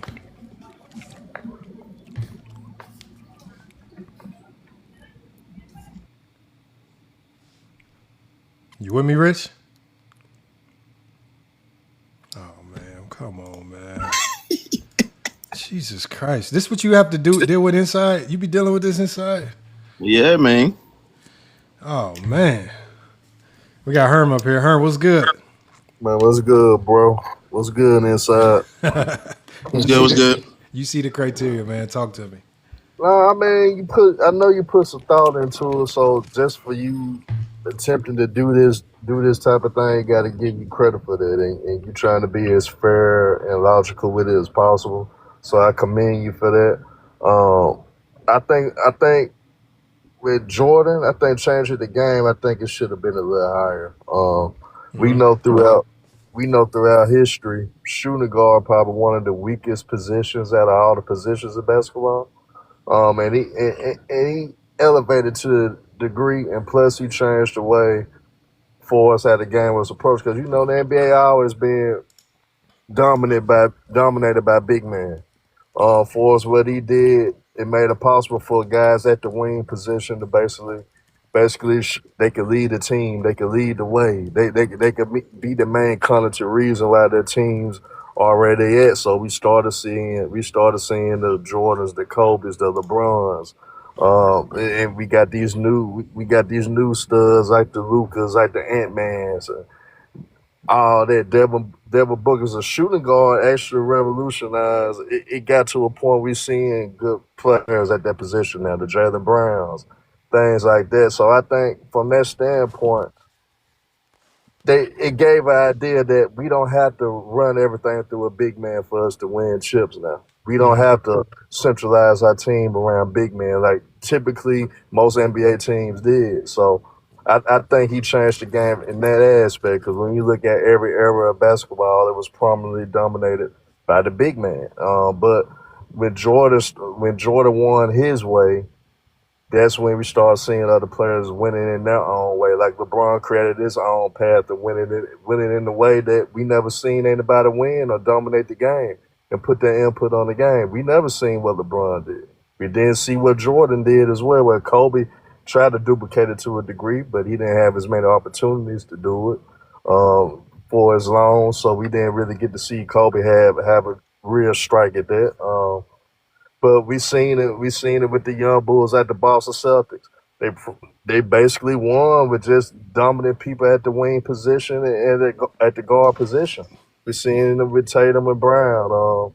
We seen it with OKC with SGA, how they centralize that whole team around how he plays and how he dominates the game. So I think in that aspect he changed because we always seen the big man was basically the prominent reason. We basically see the big man dominating. So I think he changed the game wise. I think it should have been a little higher.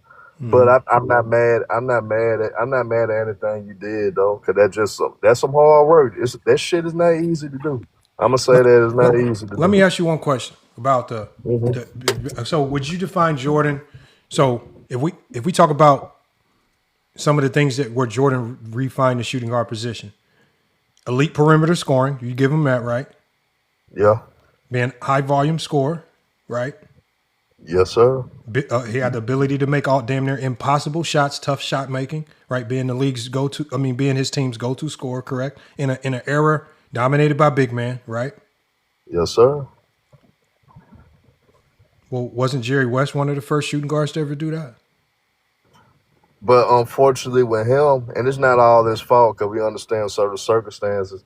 He had to go through a juggernaut in Boston, and then he had to go through a juggernaut with the Knicks, and those guys were centralized by the big man position. So, unfortunately, he went against the dominant bigs, whether it was Bill Russell, whether it was Willis Reed, and hell, you can even put Bob Pettit in that conversation because he even stole the ring in that era. So that's what hurt Jerry West, but he was forced individual wise. Jerry West was doing his thing. Oscar Robertson was doing his thing, but what ultimately hurt them end of the day, it was still ran through primarily the big man's. Hell, you can even say Wilt to a degree when he joined the Lakers was probably the best player on that team, especially once they started recording blocks. Hell, Wilt was averaging 5 blocks a game at his old age at the time. So I mean, it still was dominated by the big man, even though Jerry West was great in his own right though. So I feel you on that, but unfortunately he ran I'm into not those talking about juggernaut. the team results. I'm just talking about who he was as a player at the shooting guard position. Jerry West, irregardless of what the team results might be, Jerry West was one of the best scorers this league has ever seen at the shooting guard position. Similar to Jordan, he was an elite perimeter scorer. He was a high volume scorer. He made impossible shots, took tough shots, was the team's closer, right? They call him Mr. Clutch, just like Jordan's known for his ability to be clutch. So it's hard for me to say that Jordan did something that we had never seen at the shooting guard position when I can even go to George Gervin. I saw it in George Gervin. I saw it in David Thompson. A lot of people don't remember David Thompson, who, similar to Jordan, high flying, super athletic. He was a shooting guard. He dominated the ABA. He dominated in the NBA. He was known for a 44-inch vertical, a real vertical that was actually recorded. So he had the athleticism, right? And he had the dunk packages, similar to Michael Jordan at the shooting guard position. Then you can go to when you talk about the flash and the frill from the shooting guard position, you can go to Pistol Pete, right? He brought the flash similar. These are all shooting guards before Jordan that in big man eras, they were still able to be elite at the shooting guard position. Jordan wasn't the first. A lot of people don't know Walter Davis. Walter Davis, very similar. Super flashy guard. Just like Jordan, we call him a non-pattern player, creative scorer. And then you go Earl to Pearl. Earl to Pearl, the same way. A lot of people, Knicks fans, who are celebrating right now because their team is up right now, they know all too well about Earl to Pearl, right? Same way. Playground moves in games. So what I'm talking about is it's hard for me to say that Jordan did something special at the shooting guard position when I can go to a plethora of examples as far as that predated him of players that did the exact same thing at the shooting guard position. They are the ones that made it possible for Jordan to even exist and do what he does at the shooting guard position. I can understand that take, but I feel like with Jerry West, he was considered more of a point guard. So with Pistol Pete, Earl Monroe, we know that's the original Black Jesus, by the way. But unfortunately, with Earl Monroe, though, he didn't do it long enough. We understand what circumstance he went through his career. Yeah, and George Gervin, man, it's unfortunate that the NBA didn't get the ABA version of George Gervin, though. That would have been remarkable for the NBA. You know what I'm saying? Same thing with Dr. J. They missed out on a lot of great years for him too. But what Jordan did for the NBA, what he did for that position in the NBA though, and how he evolutionized that shooting guard position, which was basically non-existent really at the time. I give him credit for that though. I give him credit though because shooting guard position one of the weakest positions probably in NBA history actually, and he brought some light to it, and we've seen how it has evolved even now. We got some good shooting guards in this era. Look at Ant-Man.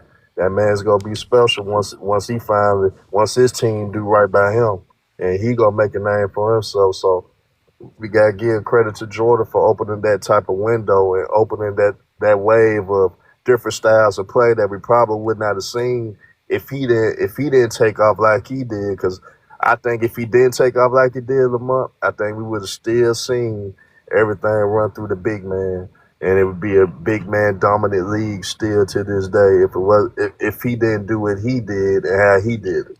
So and Yeah, LeBron took it to a whole nother level too though. I don't know. I just didn't see that because I saw in the NBA before Jordan, teams are going to always run offense through their best player. We saw the Pistons do it with Isaiah Thomas. We saw it happen with Jerry West. We saw it happen with Oscar Robinson. We saw it happen with Pistol Pete. If you're the best player, we're going to run stuff through you. That's just how it always been, right? Even when Bill Russell started to get out of his prime, they handed the reins over to other guards, not other bigs, right? So that's when you have Havlicek starting to take over and things like that. So we've seen guards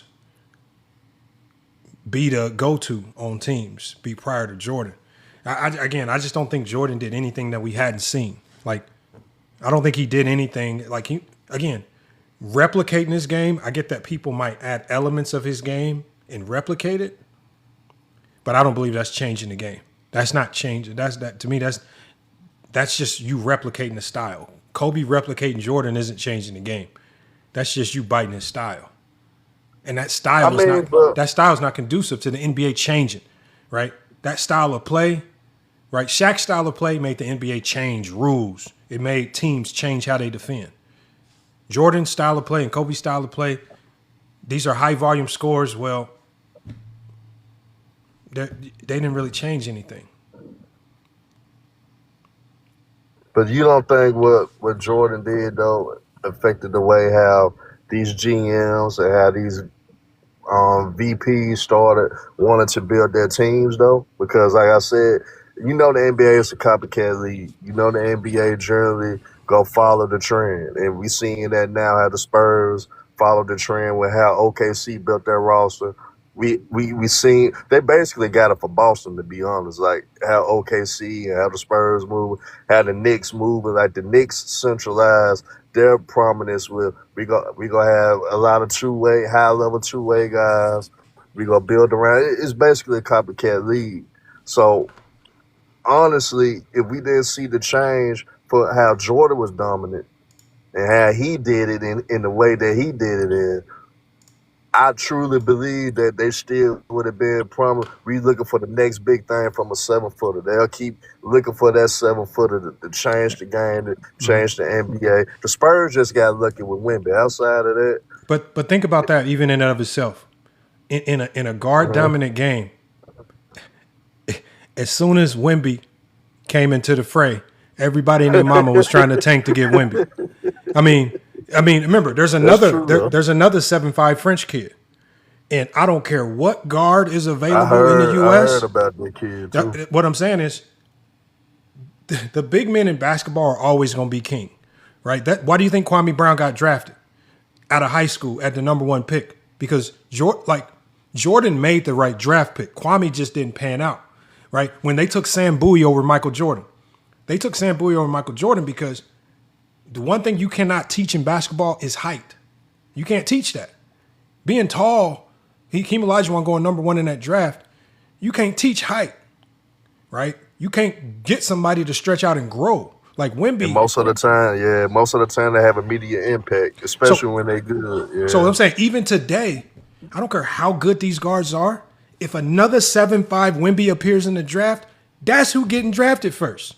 Like, that's just how basketball is. Ain't nobody gonna take a 6'6" shooting guard, I don't care what he do in college or high school. If another Wemby is available, I'm taking him.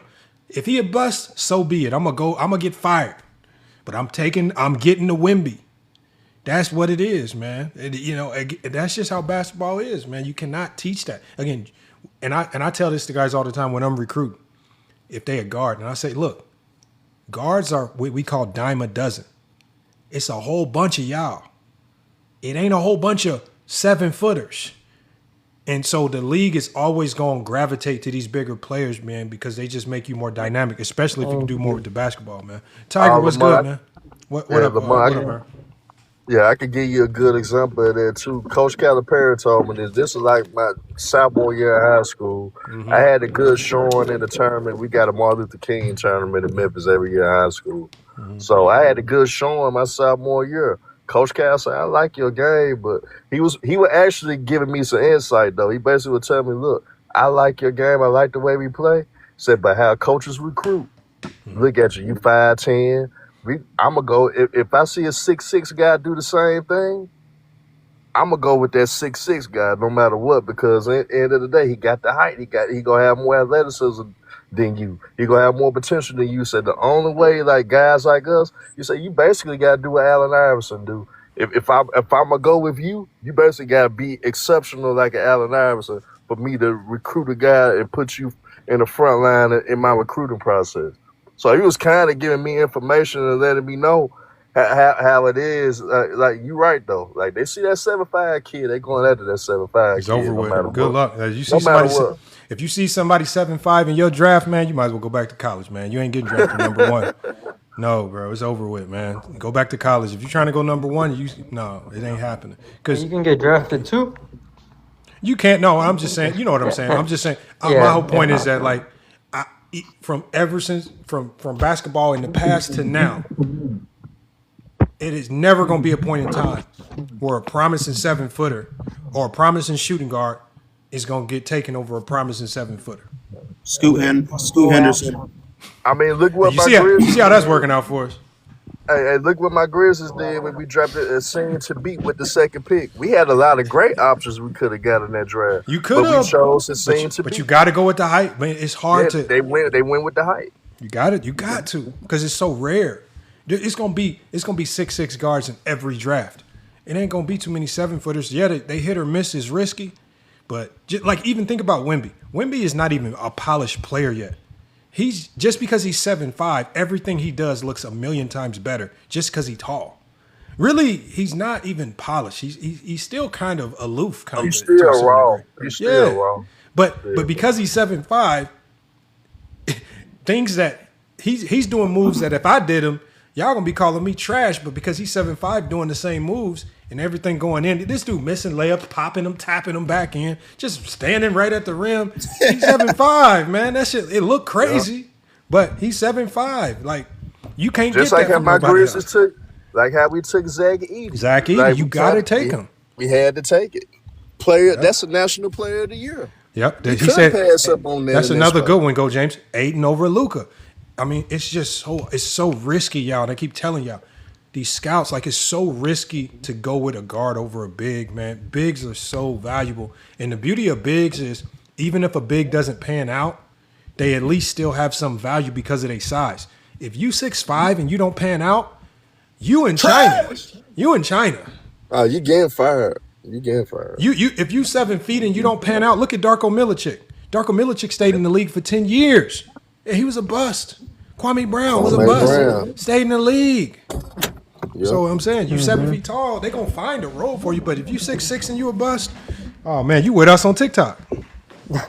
Scoot Henderson. He's over with. That comes up first to the mind. Scoot, but no, he should be good. Lamar, you mind if I just ask you one just quick question about the criteria that yes, I kind of... Yeah, go ahead and cook. So when I had sent this to someone, I wasn't thinking about it at the moment, but they kind of asked they asked me like they ask you, how do you define like let's say we're comparing Adrian Dantley versus Kevin McHale, how would you see who's better based off this, or is this only for like top 10 or like how does this go? You can do it, but again, again it's the same formula. So you evaluate their dominance in their era. So Kevin McHale, his dominance, right? Kevin McHale's, both they're kind of similar because both these guys were sometimes starters, some guys that came off the bench. They were both very elite in their role. So now you have to look at their dominance. Was their dominance based in intangible results or non-tangible things? Like, I think both of those guys can be measured in statistical dominance, so we would kind of compare that. But it kind of gets dicey when you're comparing. Like, so we just have to value their dominance. I would give the slight edge to Kevin McHale. I think Kevin McHale's dominance would be better, right? Because of what he was able to do at the power forward position. Because there was one point in time where Kevin McHale was looked at as the greatest power forward in NBA history, right? Before Tim Duncan came along. So we know that there's a lot of dominance going on, right? When we go to significant winning, I think Kevin McHale is going to get the edge there because he did a lot of significant winning with the Boston Celtics, right? Whether it's regular season, whether it's championships, he probably had. So that's, again, now we grading McHale higher in those two categories. Who changed the game? But I don't there's think.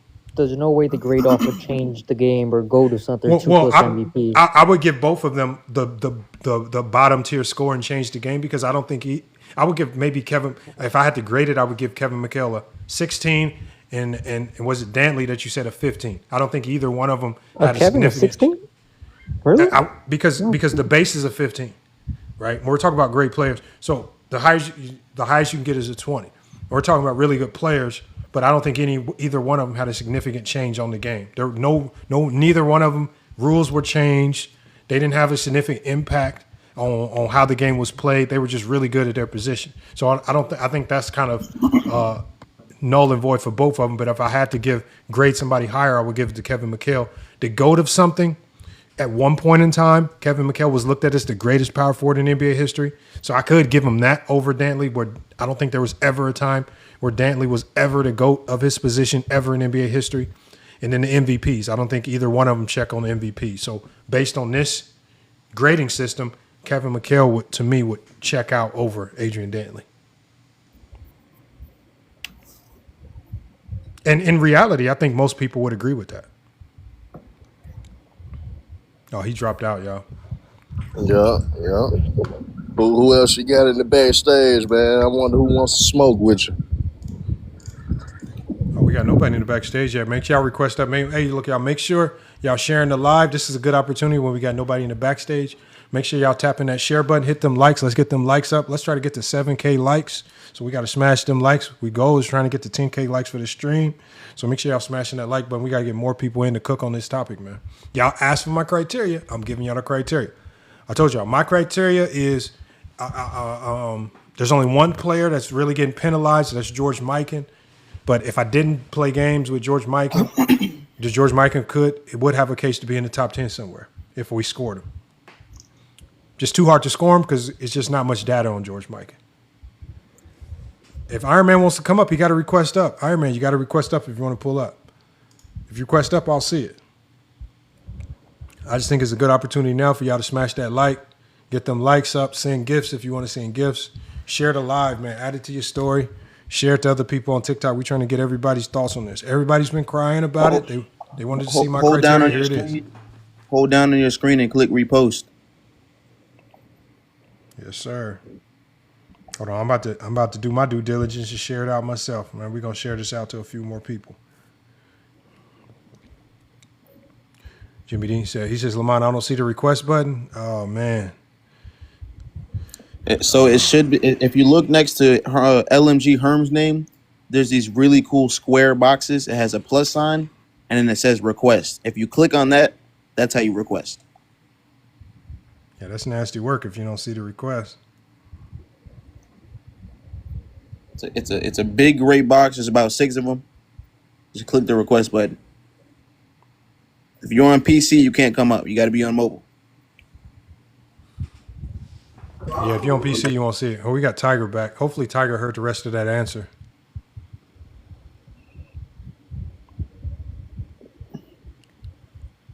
I guess not.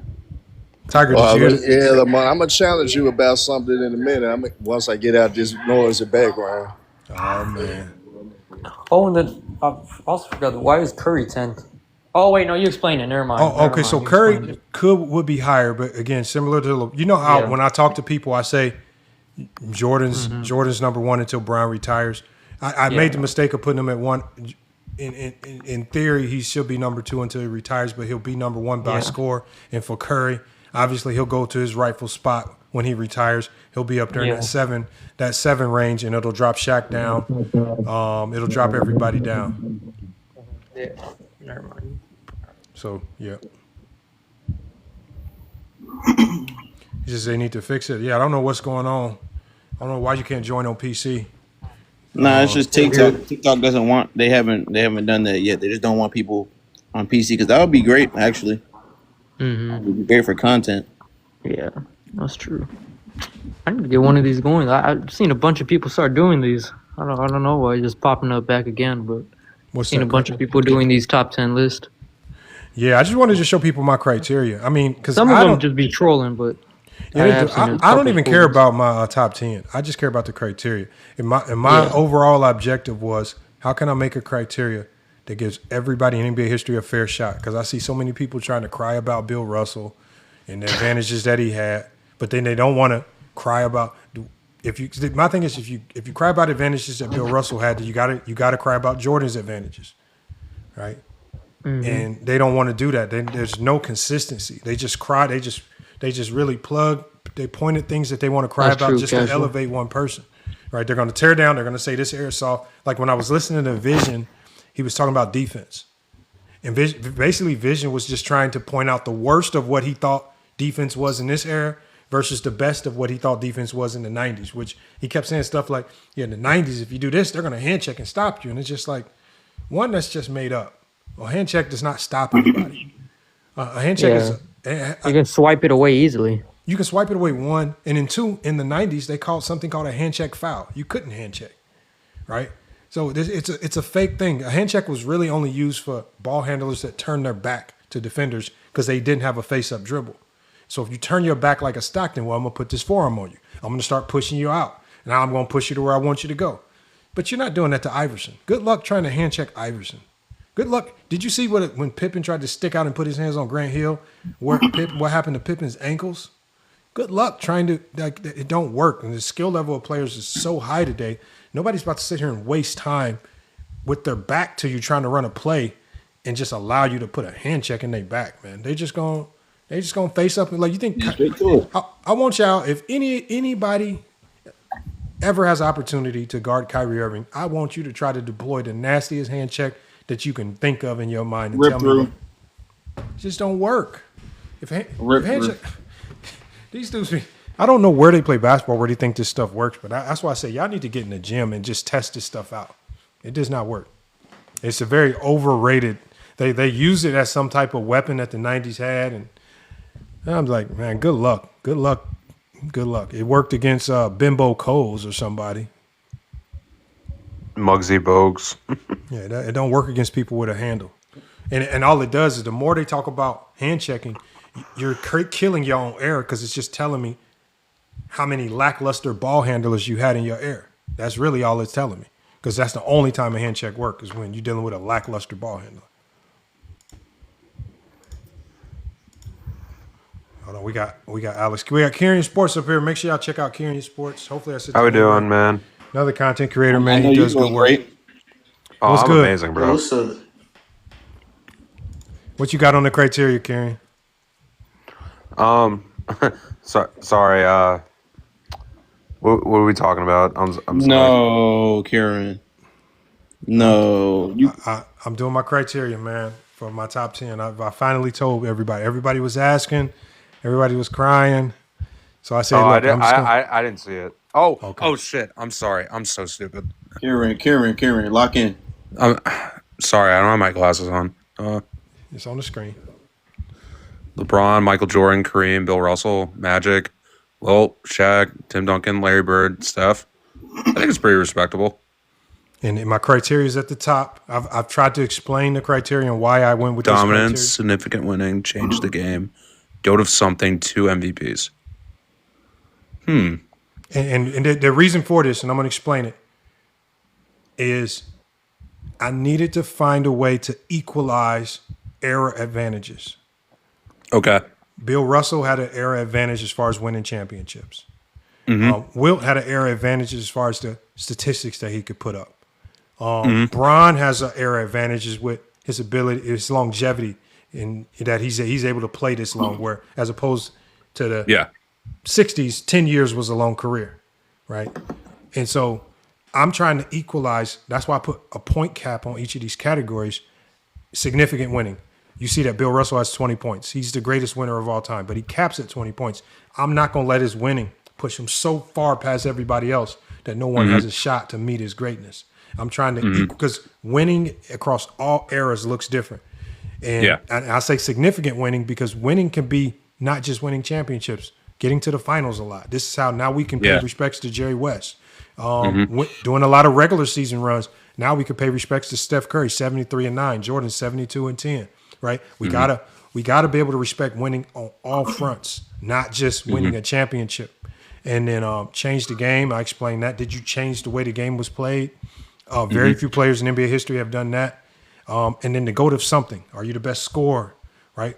Are you the all-time league's leading rebounder? What are you the GOAT of? Are you the GOAT of your position? Jordan's the GOAT shooting guard. Bron's the GOAT small forward. Right? Magic's the GOAT point guard, and he's the GOAT passer. So Magic gets a few more points, right? Right? Because Magic is the GOAT of multiple things. Bron is the GOAT of multiple things, right? They call him the longevity GOAT, all these things. So, Steph Curry as well, the GOAT of a couple different things, just with his ability to shoot the ball and shoot the three ball. And then MVPs, you got to have more than 2 MVPs. One MVP is good, but when you have 2 MVPs, it's almost statistically impossible to win 2 MVPs in your NBA career. It's a less than 0.32% chance to win 1. Yeah, even less to win 2. Yeah, I was gonna ask about Kobe and Hakeem Olajuwon, and then I realized they don't have 2 MVPs. So I guess that's why they're not on the list at all. So I can tell you where Kobe scored. So Kobe scored a 10 out of 20 on the MVPs.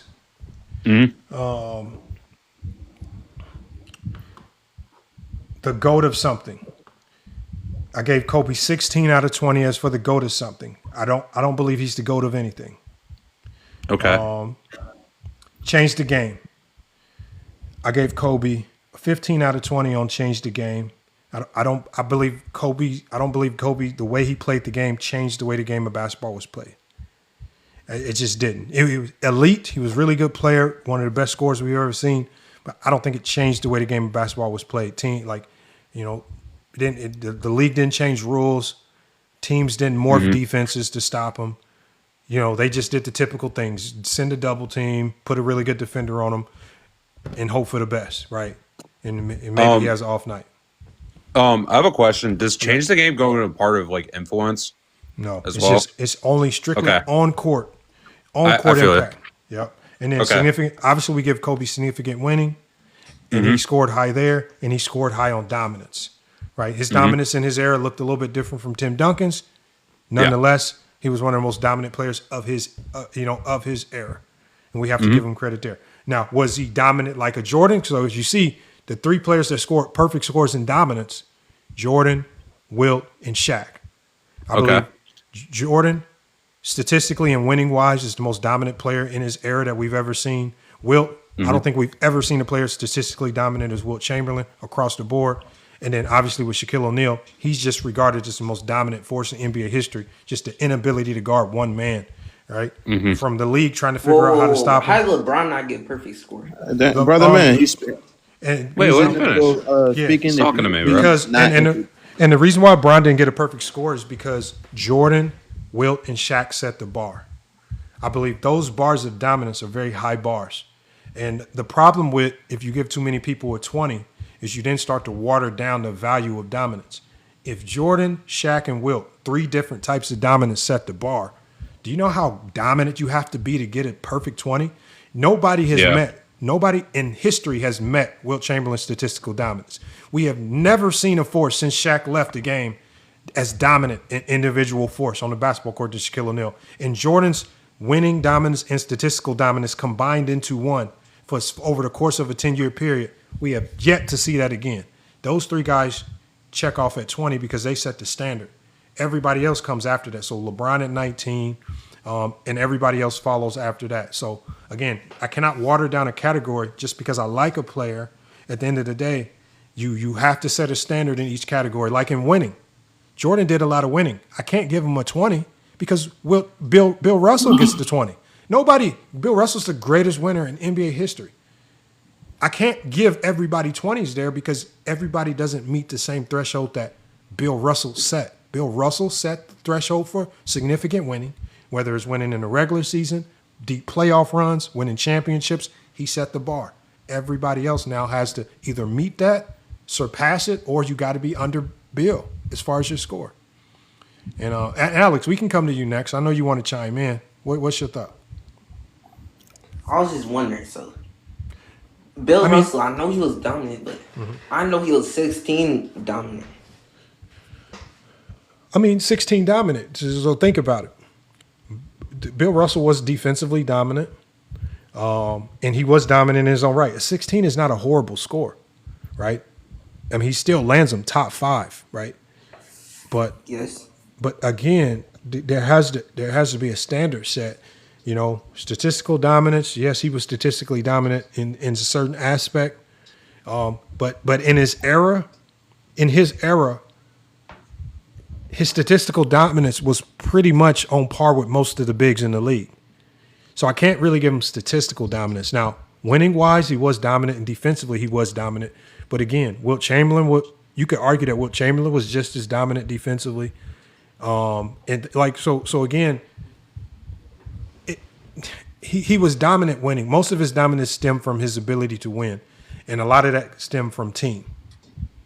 And so I had to try to grade it fairly. So Bill Russell dominant, yes, but not like a Wilt. He gets a little lower score there, but he does score high in other categories. Yeah. Yeah, honestly, I like your list. And you know what? I want people to really look at the criteria because I don't pick the list. The criteria chooses the list. I just had to find the criteria that gave everybody in NBA history a fair shake. That's all. And you said your lowest rank goes to 15 on these points, or that's how scoring cards work. But he shouldn't only be 1 over McHale. That's why I feel like it's a little. I feel like maybe it could go from 0 to 20. It's a base. What you mean? It's a Tiger. It's a base. That's the base. Yeah, but the problem with the base is Russell's only 1 over McHale in dominance. Like, we all know that's not true. 1 over is more, right? You say over McHale? Kevin Yeah. McHale? Well, 1 point in this system is a lot. Yeah, I agree. But and then now I'm looking at I think Duncan, let me see who has 15 here in dominance. It's a base. Where you see Kevin McHale at?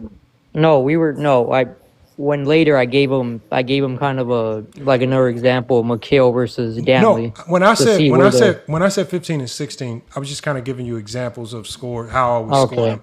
Not exactly what their score would be. I'm just kind of giving you an example of, a quick example of how similar their scores would be in dominance. I would put McHale 1 point over Dantley. I think their dominance, I think they were dominant in different ways. I would give McHale a slight advantage. The exact score I would give, I don't know exactly. But again, now we're starting to talk about once we start talking about players outside of the top 20, we're not talking about guys who score significantly high in these categories. Yeah, no. Imagine if we did Kwame Brown. I mean, you think he would get 15? Yeah, I'm just trying to kind of understand the points. Like, mines, I try to do up to at least 100 points. So it's more like it's a lot to pick from. So that's what I'm kind of just trying to understand. Like, which this criteria has 5 points, 5 bullet points, and 20 times 5 is 100. So yes, you get to the 100. But he does, is the base. He like does I said, 20 points out of each criteria. Yeah, right. So it's just like a dunk contest. The lowest score you can get in a dunk contest is a 6 across the board. That's just the lowest score. It's just the base. It's just the base. Yo, what Kobe at in this? You got like what 12? Kobe is I can't remember. I know him and Akeem were 11 through 15. I can't remember the exact spots. And somebody has some background noise, man. It's based off the criteria, so it's not like he puts them. Yeah, but again, wherever he the wants. criteria is just fair, right? Less than 2 MVPs hurts Kobe, right? Kobe's not the GOAT of anything. Hurts Kobe. Kobe didn't change the game. Hurts Kobe. Kobe was dominant. He has significant winning. And he has a hell of a fan base that loves to upsell his career. That's all Kobe got. He misses a lot of things that the greatest of the great players have. He doesn't have, as far as what makes you great, he doesn't have what Jordan has. He doesn't have what LeBron, Kareem, and Bill Russell have. Unfortunately, his career just has huge holes in it. He's missing things, right? He has the championships, yes. He has the dominance, yes. But he does not have the other elements that make up, like, for example, where a lot of people like to put Kobe, a top 5 player. He just don't have the makeup of a top 5 player. He's not the GOAT of anything, whether it's subjectively or statistically. He's not the GOAT of anything. He's not even the GOAT of his own position. That's a subjective thing. He's not even a GOAT there because Jordan has it. So he's not the GOAT of his position. He's not a GOAT of anything statistically that's objective, right? He didn't change the game to any significant degree. He didn't change defenses. He didn't warp how teams played the game, or he didn't force rule changes in the league, right? Even Barkley forced a rule change, a silly rule change, but even Barkley was able to force a rule change, right? And he doesn't have at least 2 MVPs. MVPs are hard to win. They're hard to win because the narrative changes every year. That's what makes them hard. Great players break the mold. They'll win them regardless of the changing criteria. They're going to go get them. True. We got Void. I want to hear from you, Void. Then when Rich gets off a coffee break, we're going to go to Rich. What's good, Void? Man, chilling, man. Actually, I agree with, like, we got the same top 8. Mm-hmm. Like, when I do my all-time GOAT list, this the exact order. I got LeBron because he got the most well-rounded career. Mm-hmm. I'll say. Jordan, he got the peak dominance, the averages, stuff like that. Kareem got a little bit of both, just not as significant, like as far as the longevity or rather relevance. As LeBron, he don't got it as long, and he got like some of the peak averages and like the 6 rings and stuff. Bill Russell, he's the most winningest, probably superstar ever. Mm-hmm. Magic is the greatest team player in a team sport, as far as, like, you know, getting other teammates involved, stuff like that. Wilt got the peak dominance.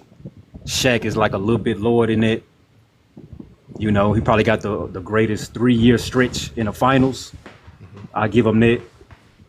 And then you got Duncan. I think Duncan falls short at certain areas that keep him out of that top 5 conversation. I think Wilt and Shaq. And let me say one thing, Void. Hold on, I just got to address the comment. My bad. Salute y'all. We got Vision in the chat. Vision says, instead of addressing the topic, y'all, instead of engaging in the basketball talk, right? He says, FYF, you running, buddy. Now, I want y'all to think, all right, we're going to be logical human beings, y'all. I'm up here talking basketball. And lucky enough for them, I'm actually talking about NBA all-time top 10. We're having a basketball conversation. What are we running from? And now Vision's asking for money. He comes to FYF, and then he says, where's my money? Oh, my God. What is wrong with these dudes, man? Gee. Vision, are you hurt? Hold on, Vision. Are you struggling? Like, is it that bad? I could swear the last time you talked, you said you was catching flights to L.A., you was catching flights all over the place, and you was going to catch a flight to Arizona to come try to play me one-on-one. You got all this money, and you come over here to FYF just to grovel and beg, man. Come on, man. It's been almost a year. You've been running this same script. You're like, come on, man. Come up with something new, man. What are we scared of? What do you want me to do, Vision? You want me to wait around all day? I'm in the gym. I'm working out with players. I'm recruiting. I got other things. I'm editing videos. I'm doing all this stuff. And you want me to huddle around on TikTok all day? Man, when is Vision going to go live? When is Vision going to go live? When he goes live, I'm going to cook Vision. And half the time, I don't even know what the hell y'all talking about. Yeah, what if you talking about something I'm not interested in? What do you? I was listening in one day. Y'all was up there talking about Michael Jackson. What am I talking about Michael Jackson for? Come on, man. Vision cool though. Vision cool though. Vision cool. But what I'm saying is, if I'm here talking basketball, just talk basketball. Really, if you come, all the weird banter and just the filibuster and talk about you running. Like, come on, man. What is y'all like? I mean, I'm not gonna big time none of y'all. I'm not gonna diminish what y'all know about the game. But either come talk basketball. If you don't, cool. I don't, like you. I like what y'all want me to do with y'all. I can't What are you talking entertain. about? I can't entertain You talking comments. about Jordan and LeBron? No, What are you talking about? no. Jordan What they LeBron? want? No, what they want to do is they want to argue with me about LeBron James when I think basketball is bigger than LeBron. As you see in this conversation, the one thing I appreciate about everybody coming up here is not making it about where LeBron is ranked or where Jordan is ranked. People are coming up here invested in the criteria and the logic behind the criteria. So I'm not getting hung up on people that are just thirsty to cry about LeBron. That's the one, like whether we agree or disagree, that's the one thing I appreciate. And the problem with people like Vision is he's gotten so hung up on this infatuation with LeBron James is that's all he talks about. And this is why in conversations like with Inside the Arc, when they bring up Bill Russell, oh, why are you bringing up Bill Russell? We're not talking about Bill Russell. They start to scatter and start to break down. Like I told y'all, they like data off Star Trek when he malfunctions. When you start bringing up other players, they just malfunction. And so salute to those guys, man. Y'all can keep having those conversations, but you got to realize that basketball is bigger than LeBron James and Michael Jordan. And even the GOAT, it's called the GOAT debate because it's the greatest players of all time. And today what we're talking about, y'all, is a criteria that incorporates and gives every player in NBA history a fair shot. Not just what makes Jordan great, because you remember there were guys coming up here talking about Jordan should have scored higher here. I give Jordan dominance. But when we talk about the grand scheme of basketball, I don't think he changed the game more than certain players like a Steph Curry, right? I give him the MVPs because that's something that he definitely excelled in. So we trying, it is bigger than just having some type of weird obsession with one or two people. And that's the main thing. I know Vision, salute, man. That's about the most energy we can give you. I mean, if you're not willing to engage in the conversation, salute to Vision, man. I appreciate you pulling up here, but man, it's just, to me, it's hard to really engage with y'all. And I heard somebody ask you about what made Tim Duncan, or somebody asked you about what made a player a great defender, and you said that he can go tit for tat with somebody else. I said, man, come on. The man said, well, hey, virtuous boy, virtuous. You a great defender because you can go tit for tat with your opponent. What does that mean? I thought we were to be able to stop him, huh? Slow him down, huh? Hey, man, I wish I would call one of my players up and say, man, you're a great player, man, because I love the way you go tit for tat with other guys. We're going to test this out. I'm going to call up one of my guys. Watch this. I'm going to call up one of my players. We're going to live test this. Watch this. Oh, I'm calling Seth up. This is one of my best shooters ever, right? Played with me a long time. Hold on, we're about to call Seth Adams, y'all. He played, elite shooter. He led his high school in 3-point shots, man, made. Seth, what's good? Hello? Seth, I'm on the live stream. I'm going to ask you a question real quick. Can you hear me? Yeah, what's up? Hey, Seth, now, I'm talking to the people. They can hear you, but you can't hear them. Now, all right, that's what, Seth, what's up? You probably one of the best shooters that I've ever seen. You agree with that? I agree with that, correct? Yeah. Now, Yeah. Seth, if I told you tit for tat, you one of the best shooters that I've ever seen, what does that mean? That means like in front of your own eyes, like in front of you, in your own eyes, seeing me as shoot. Like, of course, Steph Curry, other people are a better shooter than me, but it's like, what have you seen in front of you? No, if I say tit for tat. What does that mean? Tit for tat. No, hold on. So somebody told us that a defender tit for tat. And he said, somebody asked a guy on my TikTok, they said, what makes this player a better defender than the other? And he said, because he can go tit for tat. What does that mean, Seth? Tit for tat? What are you telling me? He said, hey, Seth, you're an elite. You're training now. Now, Seth, talk to the people. You're training NBA players now. Yeah. You're training with pros. You're doing a lot in basketball. Now, Seth. Yeah, what's up? If you had one of those NBA players in and you told him, Man, you a hell of a tender. I like the way you defended last year. You went tit for tat. Would you tell a player that? No. What the hell? What the hell are you talking about? Seth, I'm just trying to make sense of what these people be saying on TikTok because they saying tit for tat. You could be a great defender. Tit for tat. Yeah, tit for tat. Man. Are you saying like tit? Like No, Seth, don't try to make sense of it because it's nonsensical. It don't make sense. I just wanted to call up a hooper that works with NBA players, y'all. Yeah. And Seth, shout out your training service, man. Where can they find you online? Because some of these guys actually need to work on their game. Where can they find you, man? I'll be on social media at Instagram and TikTok. Hoop Foundation, Hoop, and then FOUNDATION. And you guys I spell it train out. up to NBA players to the youth. So if anybody needs work in the Valley, I'm located in like Phoenix and Scottsdale area. If you ever want to get in the gym with me, I'm located at GCU, and I'm available whenever, mostly afternoon times to evening time. So if you ever want to get in the gym with me, you don't got to be a professional. You don't got to be an NBA player. You don't got to be a top-level high school player. If you want to get working, I'm obviously here. So if you want to find me, Hoop Foundation, or you could search up Seth Adams on Safari or on Instagram, IG, TikTok, whatever you want. That's where you can find me. Salute to hey y'all, and I'm telling y'all, tit for tat, he's one of the best trainers out there. That's a fact. Tit for tat. Of course. Yeah, I've learned from 3 years pro with 2 NBA trainers, and I started my own business. Sir, if you want to reach out. So you ain't learned nothing from me? I learned to be in the corner from you. Be in the corner shooting threes. Hold on, you saying I relegated you to the corner 3-point shooter? Huh? Hold on, what you saying? You saying I diminished your game? Yeah. Seth, why you trying to kill me, man? Hey, no. I'm a better trainer than an actual player. No. You was a great player. You was a great player. Don't diminish yourself, man. We just had great teams. That's all. Oh, we were loaded for 3 years. We had actual D3 to D2 hoopers on our team. So that kind of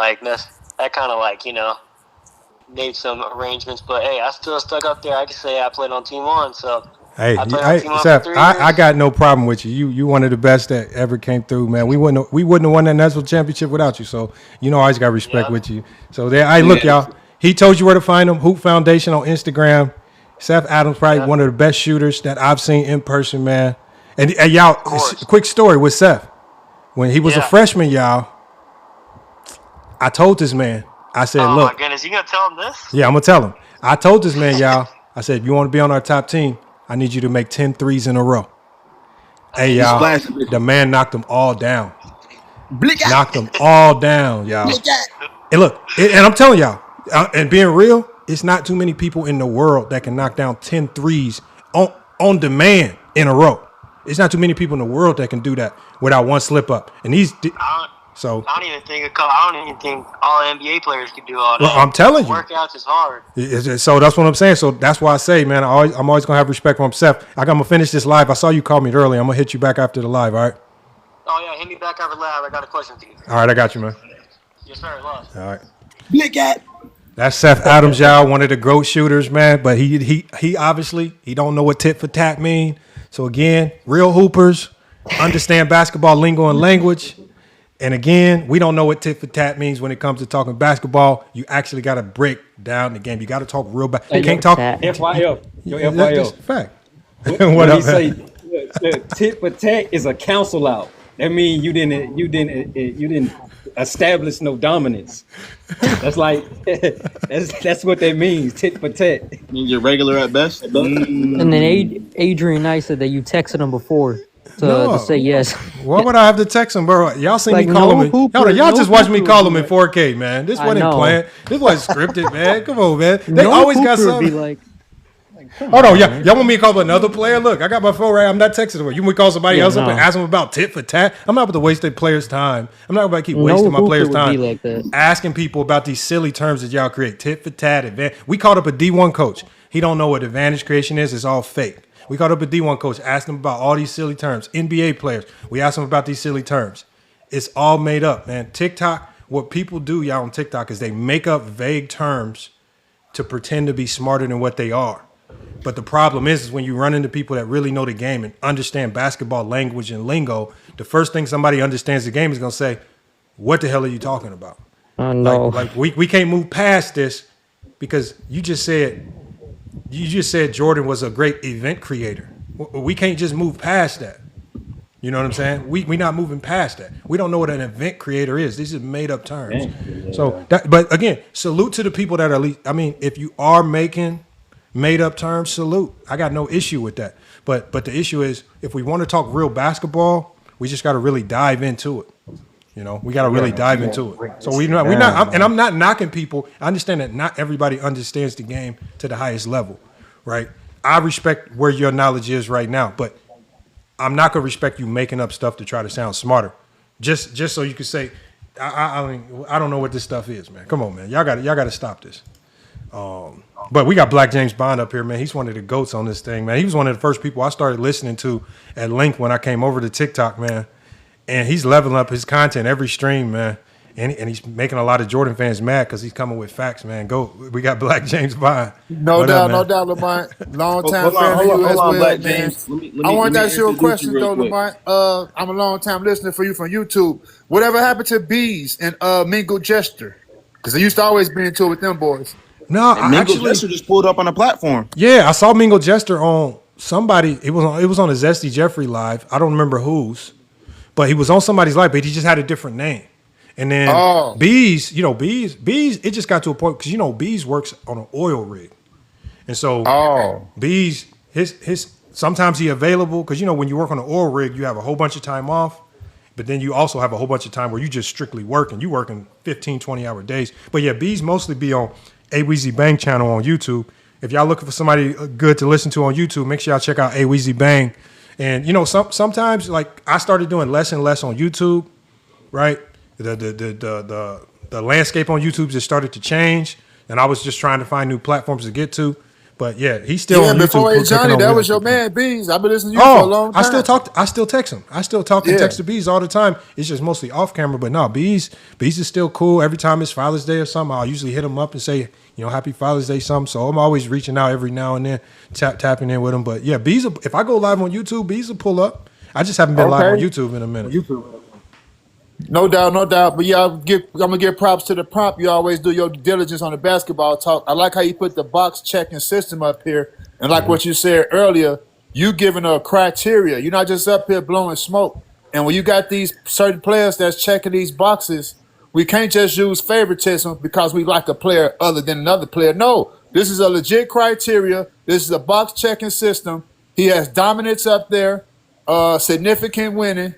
Now, let's stop right there, Lamont, because what these guys will do, they will discredit LeBron James' career because of his finals record. But what they ignore is he's winning in the regular season. He's winning in the playoffs to even get to the damn finals. And he's done that better than NBA franchises. So forget a GOAT debate. You got to compare LeBron James to NBA franchises.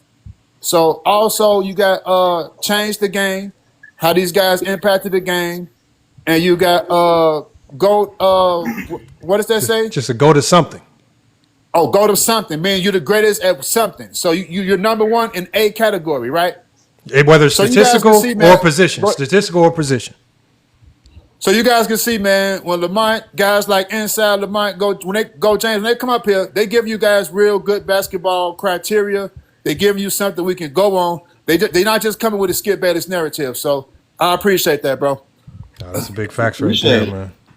Big facts. But real quick, salute to Black James. I gotta.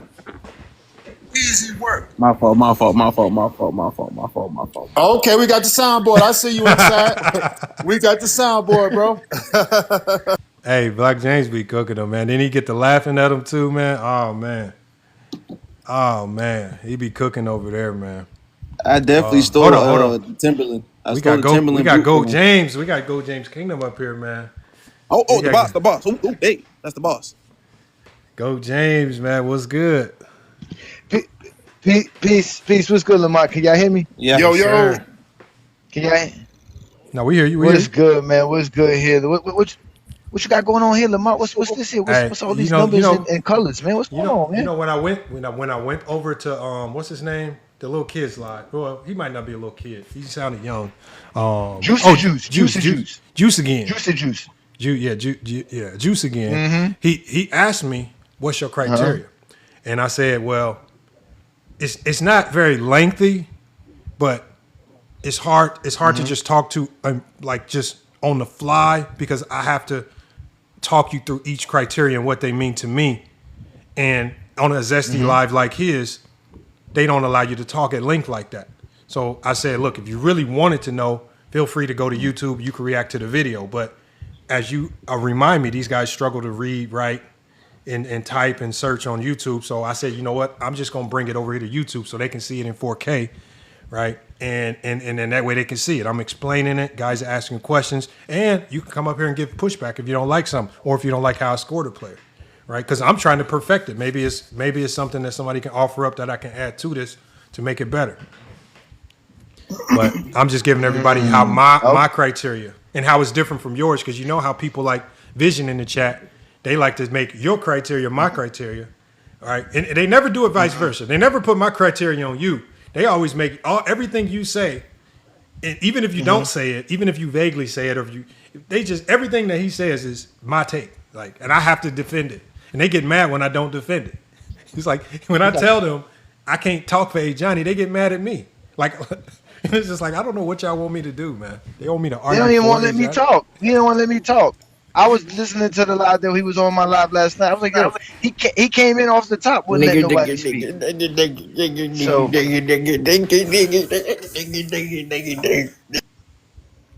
Anyways, what's going on, A. Johnny? How you doing today? Come on. Nothing much, man. So Lamar, explain this to me, okay? Let's start with the first section. It says I see 20, 20, 20, 20. So that means each category is a 20-point measurement. Yeah. So basically, when it says 20, yes, 20 is the most points you can get in that category, right? Exactly. Now everybody's on this list because they meet the standard to at least get over 15 points in each category. But where you score in each category is going to be a little different, right? So, dominance. There's 3 players with a perfect score of 20. Jordan's dominance look different from Wilt's dominance and Shaq's dominance, but I think they all met a level of dominance that I can say is some of the greatest. Like Jordan, the dominance over a decade. Wilt, statistically dominant, will probably never be matched in NBA history. And Shaquille O'Neal, the most unstoppable individual force in basketball history, will probably never see another Shaquille O'Neal in our lifetimes. I think they set the bar for what it takes to get a 20. And then when you go to winning, well, Bill Russell set the bar for winning. He gets a 20. If you can't meet his threshold of winning, you can't get a 20. So he sets the bar for to get a perfect score in winning. And then when you go to change the game, well, I think Steph Curry, I haven't seen a player change the game from a strategic standpoint or a player standpoint like Steph Curry, right? And so he sets the bar for changing the game. He gets a 20 there. And then when you being the GOAT of something, Bron, Steph Curry, and Wilt Chamberlain, right? I think they're the GOAT of the most things, right? Whether it's position or statistical categories. And then obviously we go to MVPs, having 2 or more MVPs. Kareem with 6. Obviously he sets the bar. That one's an easy one. And it just trickles down from there. And then we start to add your points up from there. And that's what gives us the scores. And is it a perfect system? No. But what I was trying, my intent is to balance and equalize error bias. So like they might say that Wilt had his error because he only had win 2 rounds in the playoffs. That's why he won so many championships. Well, he can only cap out at 20 points. So with him only capping out at 20 points, yes, he gets credit for winning, but he can't get pushed so high because he has 11 titles that no one can keep up with him in a criteria, in a point-based criteria. And the same thing with some of these other categories. Like Kareem might have 6 MVPs, but he can only cap out at 20 points, right? Because I understand that there are certain things in an era that allows you to be a little bit greater than the next player. You know, Jordan with the illegal defense allowed him to be a better scorer.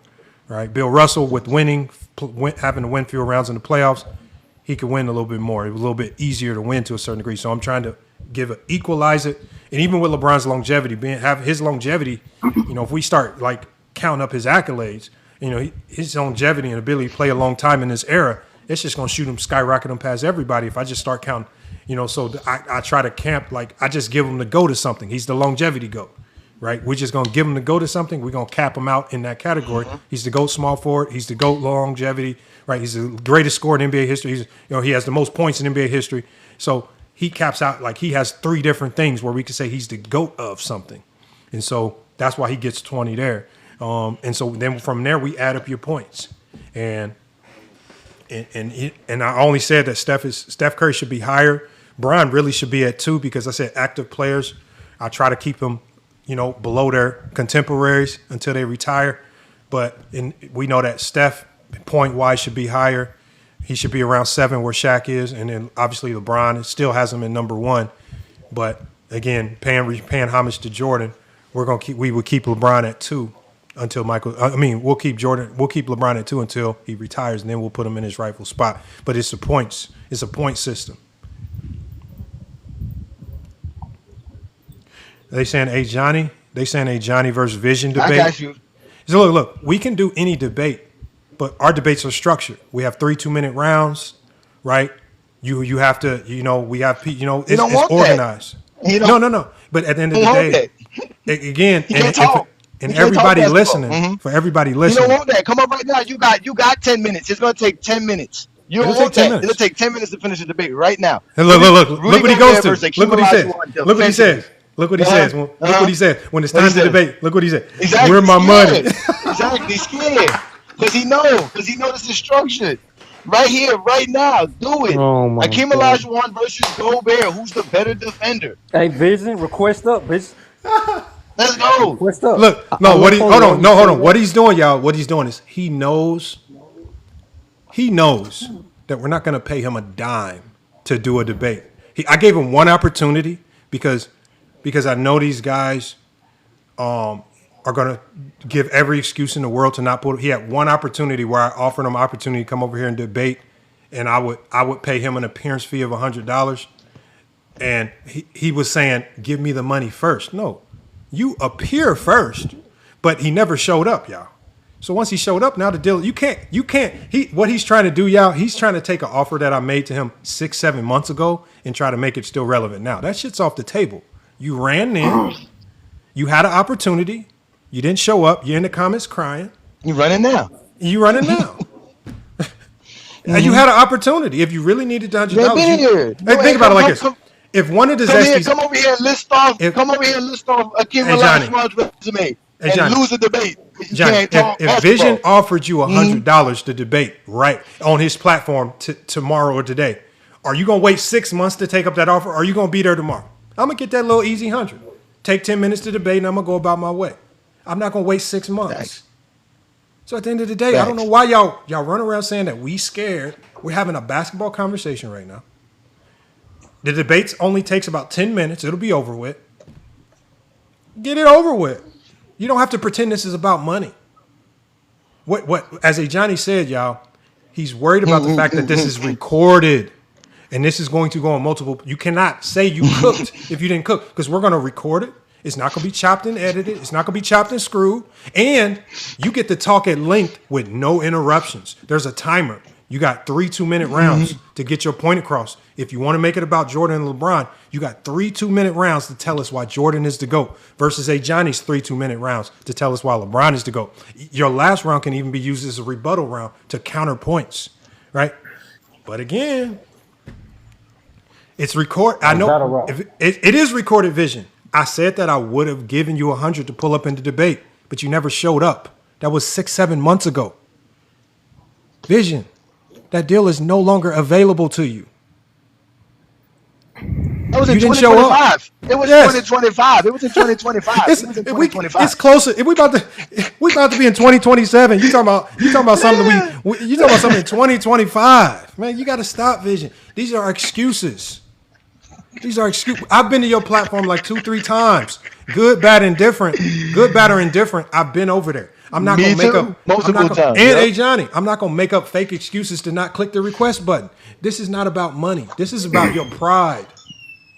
Get it over with. You said you cooked them once, cook them again. And I will make the content available to you. Yeah. I'll make sure you can download it and play it on your. If you cook them, this content will be available for you to go use, so you can tell the world that you cooked a Johnny for once. Because you say it, but you never show us the film of it. Now you have the opportunity to do it 4K. You can do it in 4K. And y'all, I will make sure I bring up the most impartial judges. Right? He can even go get Zesty Jeffries to vote for him, because really at the end of the day, it doesn't matter what the vote is. Nobody cares about that, right? But again, there will be no helter-skelter. There's not going to be a whole bunch of yelling and arguing back and forth. You need to tell us why Jordan is the GOAT. You got 3 rounds to do it. We can do it right now. You got your notes. You got all that. Let's get it over with. No, not Jordan. He can't prove Jordan's the GOAT. He can't prove Jordan's the GOAT. That's a waste of time. I want him to prove how Hakeem Olajuwon is a better defender than Rudy Gobert. Bro, these That's the guys, conversation. they're not going to talk about any other player can't talk at large. basketball. They're not Exactly. going You got to talk basketball. No, bro, they're not going to do Yeah. it. So I'm trying, like, I be basketball. trying, y'all. I be trying. Look, y'all, and I try not to, again, get offensive with these guys, get personal. I try to stay cordial with them, so the opportunity for them to come and do a debate is always there. But as y'all can see in the chat, what's going on right now? He's in the chat talking about some fake $100. He's in the chat trying to make it personal. He keeps saying stuff. I got it recorded. No, bro, I don't think this is basketball. I know It's not Rudy very Gobert hard. is better. It's not very hard. I know Rudy Gobert is better. I can tell you why Jordan's better right Hold now. on, inside. Me and you on a basketball court, and I start talking shit. Inside, you trash as hell, man. I'll bust your ass one-on-one. And then inside says, well, let's play. The person that says, nah, you got to pay me to play. The dudes at the court that be saying that be the sorriest motherfuckers on the court. I promise you. Because the dudes that can hoop get right to it. You think, well, let's get right to it. Bet, let's do it. Whatever money. We don't even need to bet money. Let's just go. The people that start coming up and my shoes is at home. Nah, let's bet money. Nah. Then what they'll do inside, they'll bet some exorbitant amount of money crazy amount of money. Bet 3,000. No, ain't nobody about to sit here at the park and bet you no 3,000. They always do something to try to wiggle their way out of the hooping, or like in this particular case, talking basketball. Bro, how about this? I'll put $100 up, and the $100 go to the winner of the debate. All you have to do is win. Now come get the $100. I put my money up, and we'll put a poll in the chat. We'll put a poll on YouTube community post, and we'll put a poll. We've got our panel vote here. Stop them from spamming. I'll add 20 to the let them spam.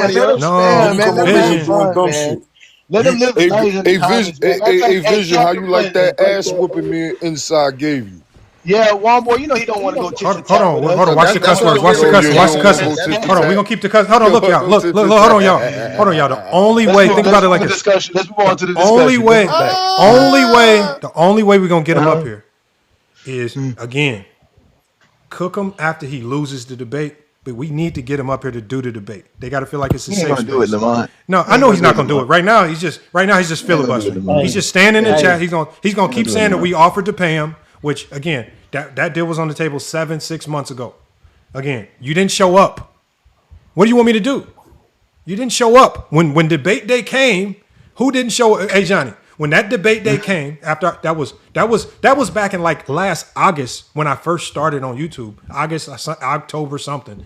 And the thing was $100 for the appearance. Just show up, because I'm trying to get y'all over there. We need the content. You didn't show up. You no-show. What happens when you no-show at your job? You fired. I was getting ready to say, you don't get paid. You just no-show. Why? Like he says, we so sad. Vision. Vision, man. You've been crying about this little bro. You gotta stop, man. All this because you too scared to debate Johnny. This is sad, man. Bro, I ain't gonna lie. He laid down a perfect platform for you to debate, bro. Like, you don't get no fair than this, bro. I ain't gonna lie. I can prove why Michael Jordan. Your lives don't have debates. When I go on your live, you don't show people the debate. You don't show people the debate. Hold on. Hold on, y'all. We go one mic. This conversation started off of him trying to prove that they played better defense in the 1900s. When he couldn't prove that, his last straw was just screaming out Hakeem Olajuwon. because somehow we're just supposed to accept that Akeem Olajuwon is the greatest defender ever, and because he played in the '90s, that means the '90s was the greatest defensive era ever. Hey, Vision. Everybody's alive. Play the live. Show the film, brother. Stop lying. Vision. This is what I did, Vision. Vision. I no longer get your messages. Vision. I no longer get your messages, Vision. I had to mute you because I've pulled up to your live maybe 2-3 times. I've been over there 2-3 times, and I've stayed on at length. I've been on Vision's lives 1 hour, 2 hour, even I think 3 hours one time. So I've taken time out of my day to go over to your platform. Again, good, bad, or indifferent, I went over there.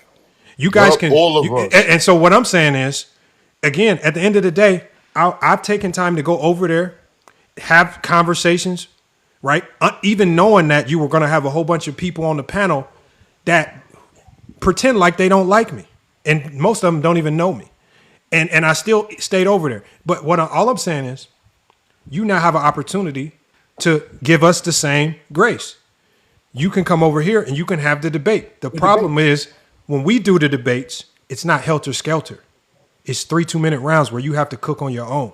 And you have nobody helping you. You have nobody talking. It's just one mic. Nobody playing music in the background. And so all we're saying is just because we do things a little different, just because you're going to have to come with some level of intellect over here, don't mean you have to always run. So again, I think it's very sad for you to act like we running from you when me and Johnny have both been to your platform multiple times, but you have never been over here. Yeah. But Lamar, that's what he wants. He never shows it because if he would play every time we went over there, people would know that we've been over there. But the fact that he never shows people this, it's easy for him to say we running and ducking and dodging and hiding when we've been having this conversation now for almost a year. I feel like we're giving him too much attention. I think we're just talking about him too much. Again, I only want to deal with I want to deal with people that actually want to come up and have a conversation. Yeah. Because the one thing again, as we conclude, me and Johnny say this all the time. Waste of time. They don't want to talk basketball. Now we've gotten caught up crying about his ability to be a man and just click a button and pull up on a panel. Now we're not even talking about basketball. So again, salute to Vision, y'all. I wish you the best. But again, if we can't have a basketball, if you're not willing to engage and have a real basketball conversation, we don't need to talk about this is just the reason why I don't entertain you no more. Yeah. Because now I just seen this just become silly. Now we scared. Vision, you have an opportunity right now. We're inviting you up. How are we scared? And we're literally inviting you up. It's not about being scared.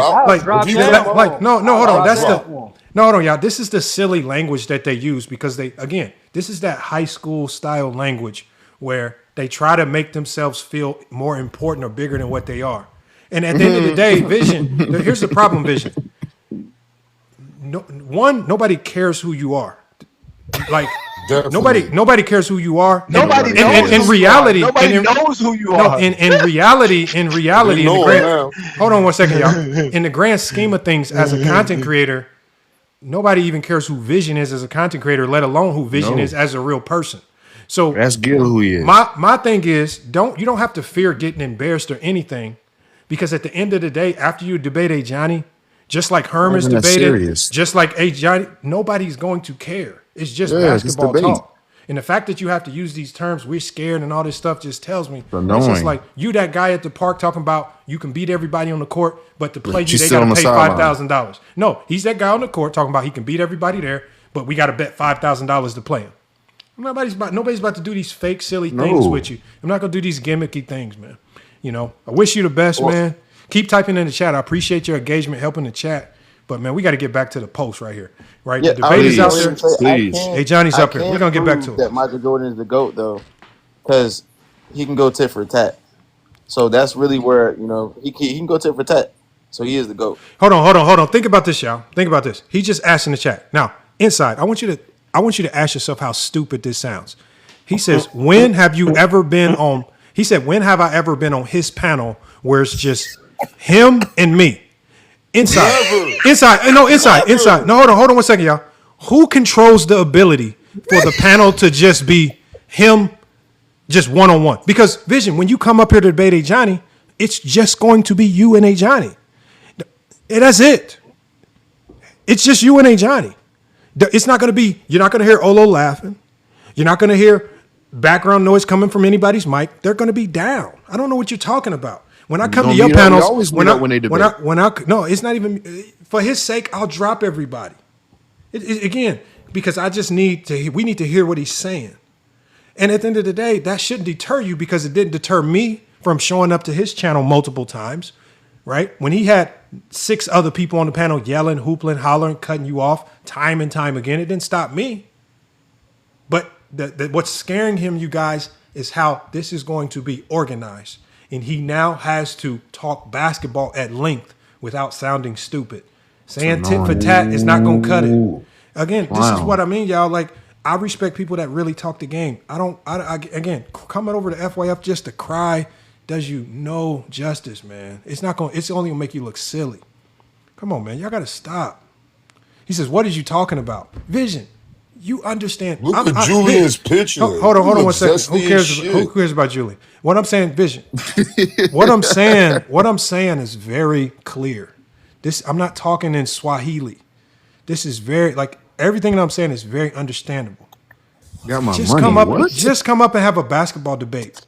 You don't have to pretend like it's all this extra stuff. You want money or whatever. And at the end of the day, if it's about the money, I'll put $100 up to the winner.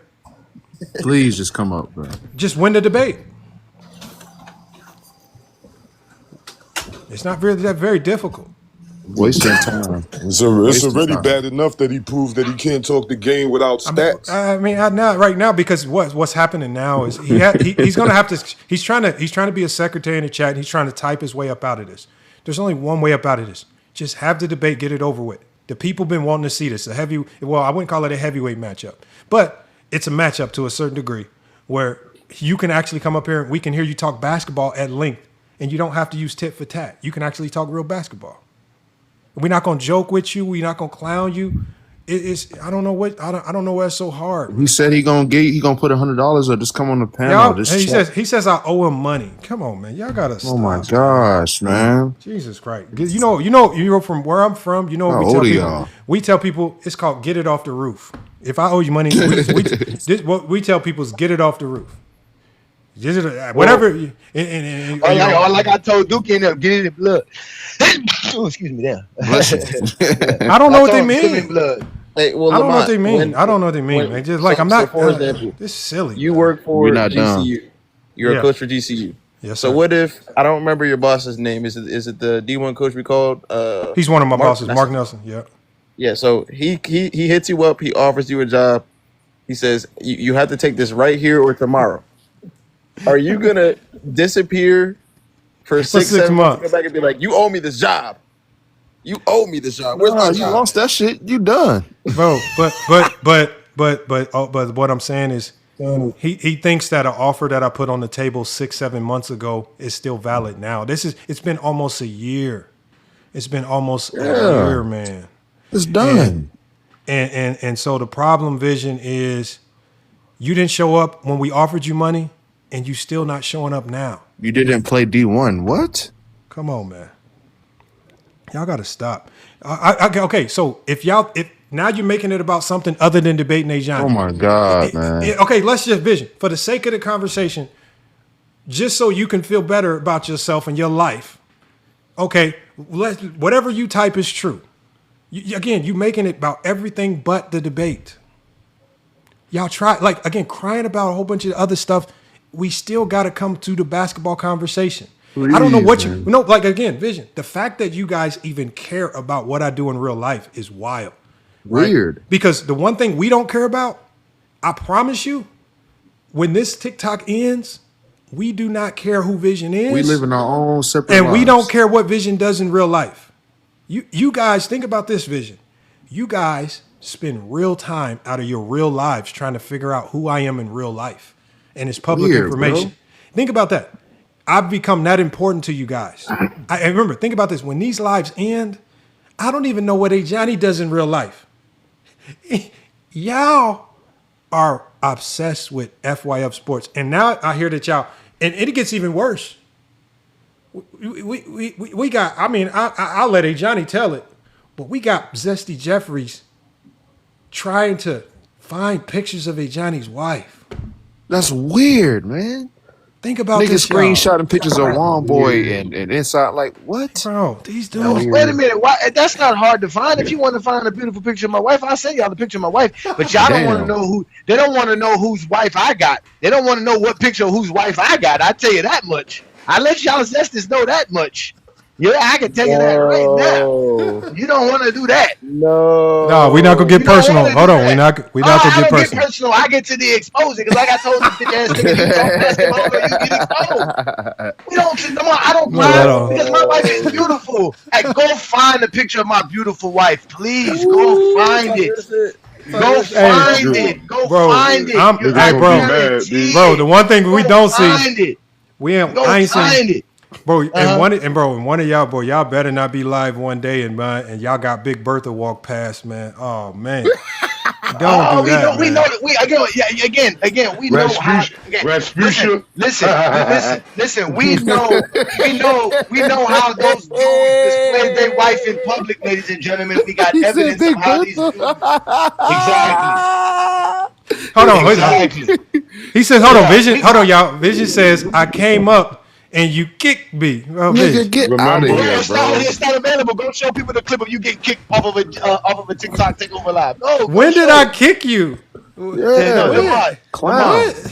Lamar, let's get back to your criteria because you know that. Please. Let's get back to this criteria because this is the funny thing, right? I want to get to this criteria thing with you because you know I remember seeing that live with Juicy Juice and he went in on you like he said you be scamming. You be lying all the time, and Jordan ain't you go. He's like Jordan ain't you go, and they asked you when have you ever done a live where you prove Michael Jordan's to go or he's your go? And I'm wondering, Lamar, have they ever even searched your channel to see if you ever had a live talking about Michael Jordan? No. Well, I asked him. I said, "Have you watched any of my videos?" I said, "I got about 3,000 videos on YouTube." He said, "I haven't watched." And my question is, if you haven't watched, then how do you know my takes? But what they do is, hey Johnny, I watch your live. When I talked to him, Johnny, it sounded like he was blending. This is what they do. They'll blend takes that they might have beef with Inside on or One Boy on with takes that they might have beef with you on. They'll blend them all together, and then they'll come cry to me about it, and then they'll pretend they pretend that we do like them, and we huddle up and we all have the same take on everything, which. We disagree on a ton of stuff, right? But just the conversation we had the other day, when you and Inside were talking about certain things, me and you disagree on Kobe and where Kobe ranks, right? So there's disagreements all over the place, but we definitely just don't huddle up so we can all have one conclusive same thing. And again, the reason why I respect the number one reason why I respect Johnny's ranking is because Johnny's ranking stems from elaborate and elite criteria that he's thought through. Right. And I'm not here to say my criteria is better than someone else's. This is just how I see the game. And this is what's helped me. This is what's helped me determine the greatest players in NBA history. Yours is your way. Inside's is his way. Juan Boy's is his way. And again, I respect the crowd. This is why they get mad when I use ChatGPT, because I use ChatGPT to put to see if their criteria is logical. Not to use ChatGPT to identify who the top 10 is, but is your criteria consistent with your top 10? And so we get to, and I've always been like, ever since YouTube, I've been all about criteria, but they never want to have that conversation with me. What is your criteria? If Jordan is your GOAT, tell me your criteria. Does your criteria align? And the one thing we see very quickly when we start asking them questions about their criteria is it never aligns. They always say something about winning. They always say something that makes Jordan not the GOAT. His 6 championships, well, that don't make him the GOAT, right? Hey.